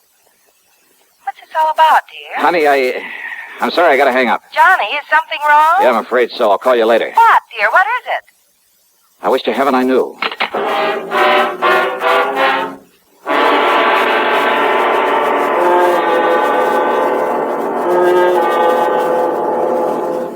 Pepsi-Cola refreshes without filling. Why? Because it's truly light. Charlie, you're forgetting something. Wait, Kay, there's more. Yes, ice-cold Pepsi is the delicious refreshment that goes great at a picnic or a party. But, Charlie... And Pepsi goes fast. People like it, so keep plenty handy. There. Oh, you did fine, except for one thing. Well, I mentioned lightness and how Pepsi refreshes and how fast it goes. You left out Pepsi sociability. You know the Be Sociable song. But, Kay, I can't sing. I can. Listen. Be sociable, look smart, keep up to date with Pepsi. Drink light, refreshing Pepsi. Stay young and fair and debonair. Be sociable. have a Pepsi. Well, at least I can say this. Pick up an extra carton of Pepsi today. Please do. And now, Act 2 of yours truly, Johnny Dollar and the Mystery Gal Matter. Expense account item 1, $1.15 for a taxi to Fred Melchior's office at Continental Insurance and Trust. I didn't bother phoning ahead to tell him why I was so late in responding to his call for help. I found him literally pacing the floor. Oh, Johnny, thank goodness. Yeah, hiya, Fritz. Only I didn't expect you in here so soon. Sit down. Is everything all right? So soon, did you say? What? And here I was, all set to apologize for not having got here when I was supposed to, nearly 2 hours ago. Well, as long as you called me back and asked if you might go right on over. I called you back? Why, yes, of course. And I agreed with you it was best not to waste time coming here for the facts on the case. No, wait a minute, Fritz. So I told you all about it. Though I still think it shouldn't have been gone into on the telephone. Tell me about what? But since time was so important, and since you're going out there right away might... Johnny, what did you say? I didn't, but I will. Now listen to me, Fritz. There's something very screwy going on around here. Oh? What do you mean? You called me on the phone about an hour and a half, maybe 2 hours ago. Yes, you that's asked right. me if I'd come on over here and see you. Yes. Now, you said you were still in bed, but that as soon as you could get shaved and dressed and a cup of coffee, you'd come on over here. Okay, so far so good. And then? Well, naturally, I waited for you. Yeah? But then after half or 3/4 of an hour when you didn't show up, oh, and believe me, this matter is so urgent, so pressing, so important. Matter? No, wait, let's not go into that just yet. So what happened when I didn't appear? Well, I decided I'd better call you again, but I didn't have a chance. Why not? Why not? Well, you know why not. Because you called me back. I did, huh? Well, yes. And as I reminded you a moment ago, you suggested that instead of wasting time coming here to the office... Only Fritz. Yes? I didn't call you back. Now, why do you say a thing like that? Of course you... Didn't? No. But Johnny... But it's pretty obvious somebody did. Oh, but I'm Yeah, sure... Somebody who tried to make you think it was me, who must have succeeded pretty well. But that's Johnny, I hope you're not joking. I am not. Because I'm certain, absolutely certain, I mean, well, how could I mistake your voice after all these years? It looks like you did, though, doesn't it?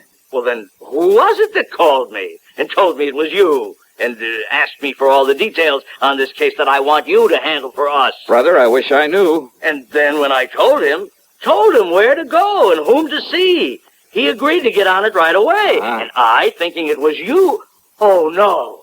No. Oh, good heavens. Now what? Well, this all means that you haven't been out there to see him. Our client, I mean, out on East Maple Drive. Who, Fritz? Oh, good heavens, Johnny.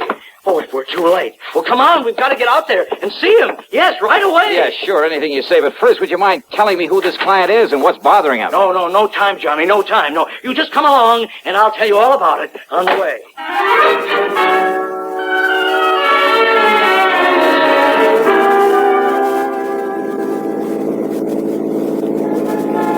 I hope you don't mind my driving so fast, Johnny, but time is of the essence. Time for what, Fritz? Now, why don't you just start from the beginning? Yes, I will. Now, when I called and I talked to you the first time... The only time, Fritz. Oh, all right, yes. It must have been somebody else who knew I'd called you before, who found out from me that... Well, now listen. I'm listening. Anyhow, when I talked to you, I told you I'd had a call from one of our clients. Yeah, only you didn't say who. Now, the call was from Mr. John Marshall Sawyer out there on East Maple Drive. Sawyer, the attorney? Yes, retired. Lives right across the street from a very good friend of mine. I don't know about that. I don't care. The point is that Mr. Sawyer, before he retired and came up here to live... Yeah, sure, the DA's office down in New York. That's right. Probably sent more hoodlums up the river than anybody else in the big town's history. Exactly. Including Andy Rinaldi. Andy the actor. That's right. Confidence man and suspected killer. Yeah, I had a hand in that case myself. I know. Andy the actor was a character right out of the old pulp magazine. Yes. And he was so clever at disguise, it's no wonder the police took so long to catch up with him. Yes. Now, hey, Johnny, one time he did such a perfect imitation of some big financier, looks, voice, everything, that one of the big banks handed him nearly $250,000 in cash and... Wait a minute. You thought that I had called you back? Yes, Johnny, yes. And Andy Rinaldi got out of prison only a few days ago. So that's who it was. So Mr. Sawyer thinks he may come here and try to get even with him. Andy disappeared, contrary to all the parole regulations and so on. But being such an actor, such a master of disguise, well, I suppose he figures he can make it just as difficult for the authorities to track him down as he did some years ago. And he's probably right. Oh, a con like that ought to be kept in the clink forever. Oh, of course, he's been reported here and there. Half a dozen innocent people have been picked up, all over. Why, as far west as Los Angeles. Ah, he's too smart to travel far. The longer the trail, usually, the easier it is to pick up. The point is, Mr. Sawyer was awakened last night by somebody prowling around outside his home, apparently just casing it. Well, it could have been a common burglar. He thinks it must have been Andy the actor.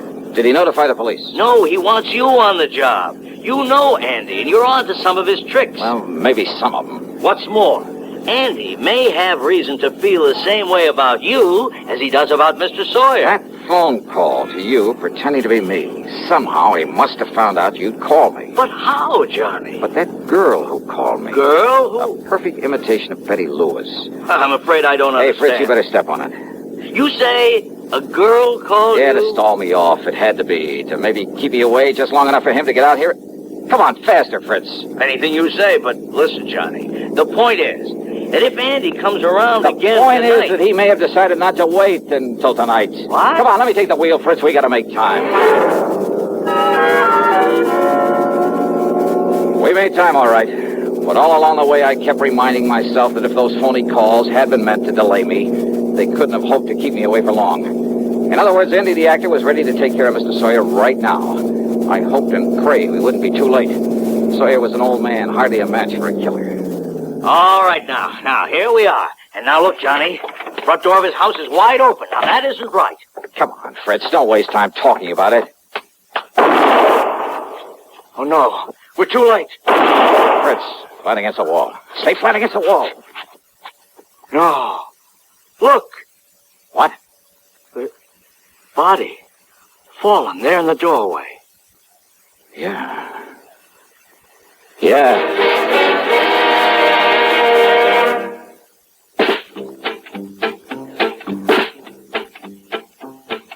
Have a real cigarette. Have a Camel. Have a Camel cigarette. Have a real cigarette. Have a Camel. Have a Camel cigarette. Best tobacco makes the best smoke. Have a Camel cigarette. Best tobacco makes the best smoke.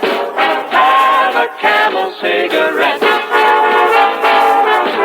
If you're smoking more these days, but enjoying it less, change to Camels. The Camel blend of caustic tobaccos has never been equaled for real smoking satisfaction. Have a real cigarette. Have a Camel. Start to really enjoy smoking again. Now, Act 3 of yours truly, Johnny Dollar. It was not the body of Mr. Sawyer lying there in the doorway of his home. But then it was Sawyer who slowly stepped out onto the porch where Fritz and I were still flat against the wall. He stood there quietly for a brief moment, then handed the still-smoking .38 to me. Here, Johnny. Yeah.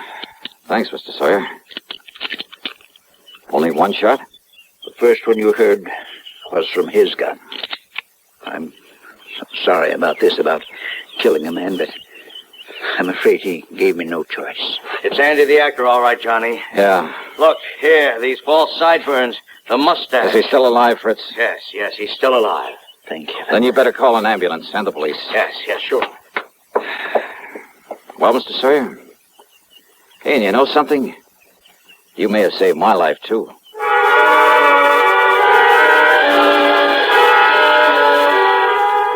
I followed the ambulance into the hospital in the hope Andy the actor would come too. There were some things I wanted to ask him about the girl, the actress, who'd call me on the phone to hold me at my apartment until he could carry out his plan against Mr. Sawyer. But Rinaldi stayed unconscious, so I took a cab back to my place. That's item 3, $1.50. As I walked up to the door, a man from the phone company came around the side of the building. Hey, excuse me, aren't you Mr. Johnny Dollar? Yeah, that's right. Oh, been hoping you'd come home. You want to check your phone for me now? Oh, something the matter with my phone? Oh, there sure was. Huh? Yeah, somebody put a tap on that line of yours. You wouldn't have any way of knowing it, but So that's we it. have ways of knowing down at the phone company. Yeah, so that's how Andy and the girl, whoever she is, got to know our voices. Yeah, a lot of people think they can get away with tapping a phone line, Yeah, but sure. believe me, Mr. Dollar, they can't get away with it for long. They took off the line in the basement. You have any idea who might have done it? Yeah, and no. What?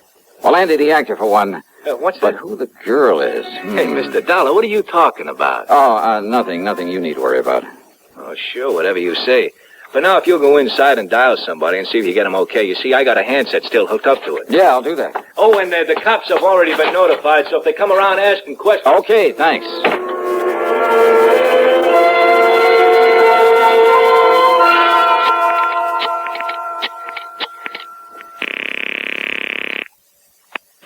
Hello? Okay, fella, you can get off this line. It's all right now. Yeah, sure. What? Is that you, Johnny? Yeah, Betty. Oh, thank goodness. Now listen, tell me one thing. No, you listen, Johnny. Can you come out here to my house right away? Betty, listen to me. Night before last, we went to the movies. I know, but Johnny... We got there in the middle of the picture. I know. What part of the picture? What? If it was you with me, you know what part of the picture. Well, it was right when Jimmy Stewart walked up to the front of the courtroom to the judge. Okay, you're you, all right. Oh, Johnny, I haven't the least idea what this is all about, but can you come out here and see me right away? I've got a surprise for you, and honest, honey, it's a really important one. Betty. I mean, she's a really important one. She? Yes, dear. Well, you don't mean to say that you... I'm on my way.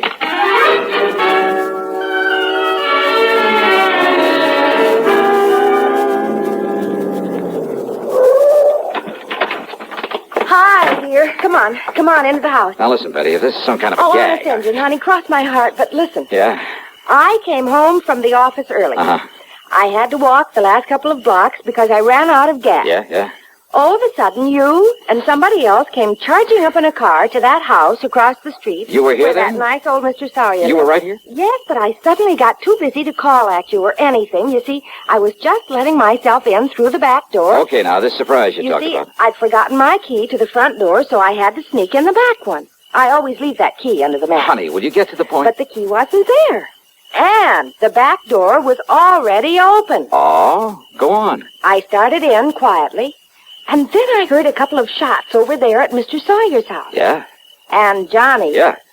There in my living room, standing behind the drapes of the front window and with a gun in her hand was this girl. The girl. Standing there watching across the street so intently that she didn't hear me come in. She started aiming the gun over at you and that man who was with you and Mr. Sawyer who'd come to the door. Yeah, well, listen, look, so let's I go sneaked inside up behind her and... Well, I'm afraid I kind of ruined one of my nicest vases on her head. And you've got her? You've got her inside? All tied up with all the clothesline I could find. Oh, honey, I love you dearly. Where is she? Here. Right here in the living room. Oh, great. What a girl you... Holy, you must have really clouded her. Well, I did. But when she came to and started talking, well, honey, this burglar, or whatever she is, well, she started talking her head off, trying to tell me I didn't understand. Well, how could she with that gag? And you know something? She sounded so much like me, and I got so tired of listening to that voice. Well, that's the reason I put that gag in her mouth. Well, are you proud of me? Don't you agree? She must have had something to do with it. Oh, Johnny. You know something? I love you, gal. Oh, no, that's what I like to do. Oh, honey. Why don't you and I just... And you preach to me about getting mixed up with people like this? Any sense I'd turn you over my knee and I'd... Yeah, rascal. This is much more fun, isn't it? Mwah.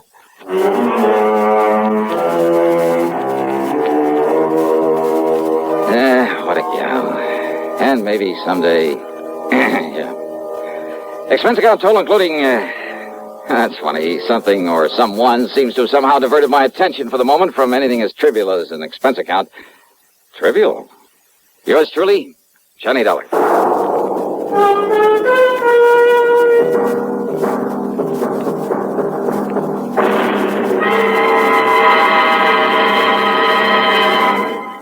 Hi, maybe you'll recall this tuneful reminder of times past.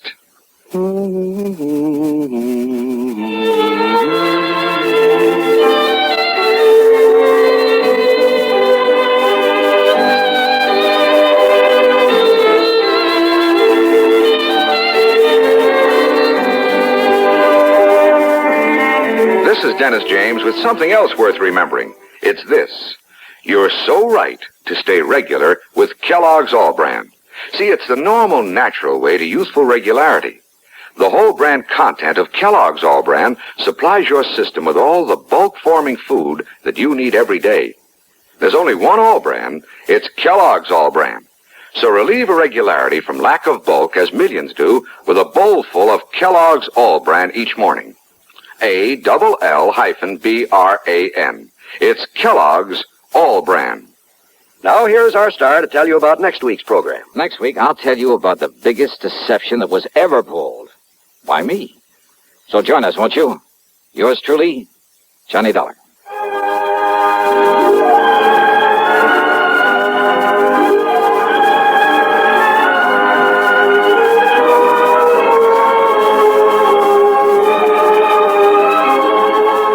Yours truly, Johnny Dollar, starring Bob Bailey, originates in Hollywood and is written, produced, and directed by Jack Johnstone.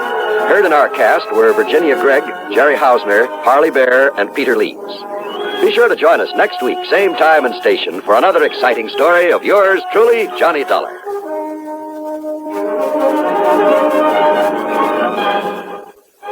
This is John Wall speaking. Suspense is next on the CBS Radio Network. You know, Dooley, I've been reading up on hypnosis. Come here and let me try it on you. I'm an officer of the law and don't approve of making a man divulge his secrets. However, I'll stand by in case there's criminology involved. I just want to clear up some of his problems, Officer Sud. But I haven't got any problems. I'm the soul of contentment. Maybe that's your trouble. You're too contented. Lie down, Dooley. You're going to sleep. I feel so good. He's under my influence. Now, little tyke, get up. Go straight to the beer of your choice. Astounding. He's heading for Utica Club. 'Cause Utica Club will still take the trouble to age beer the natural way. Utica Club, you see.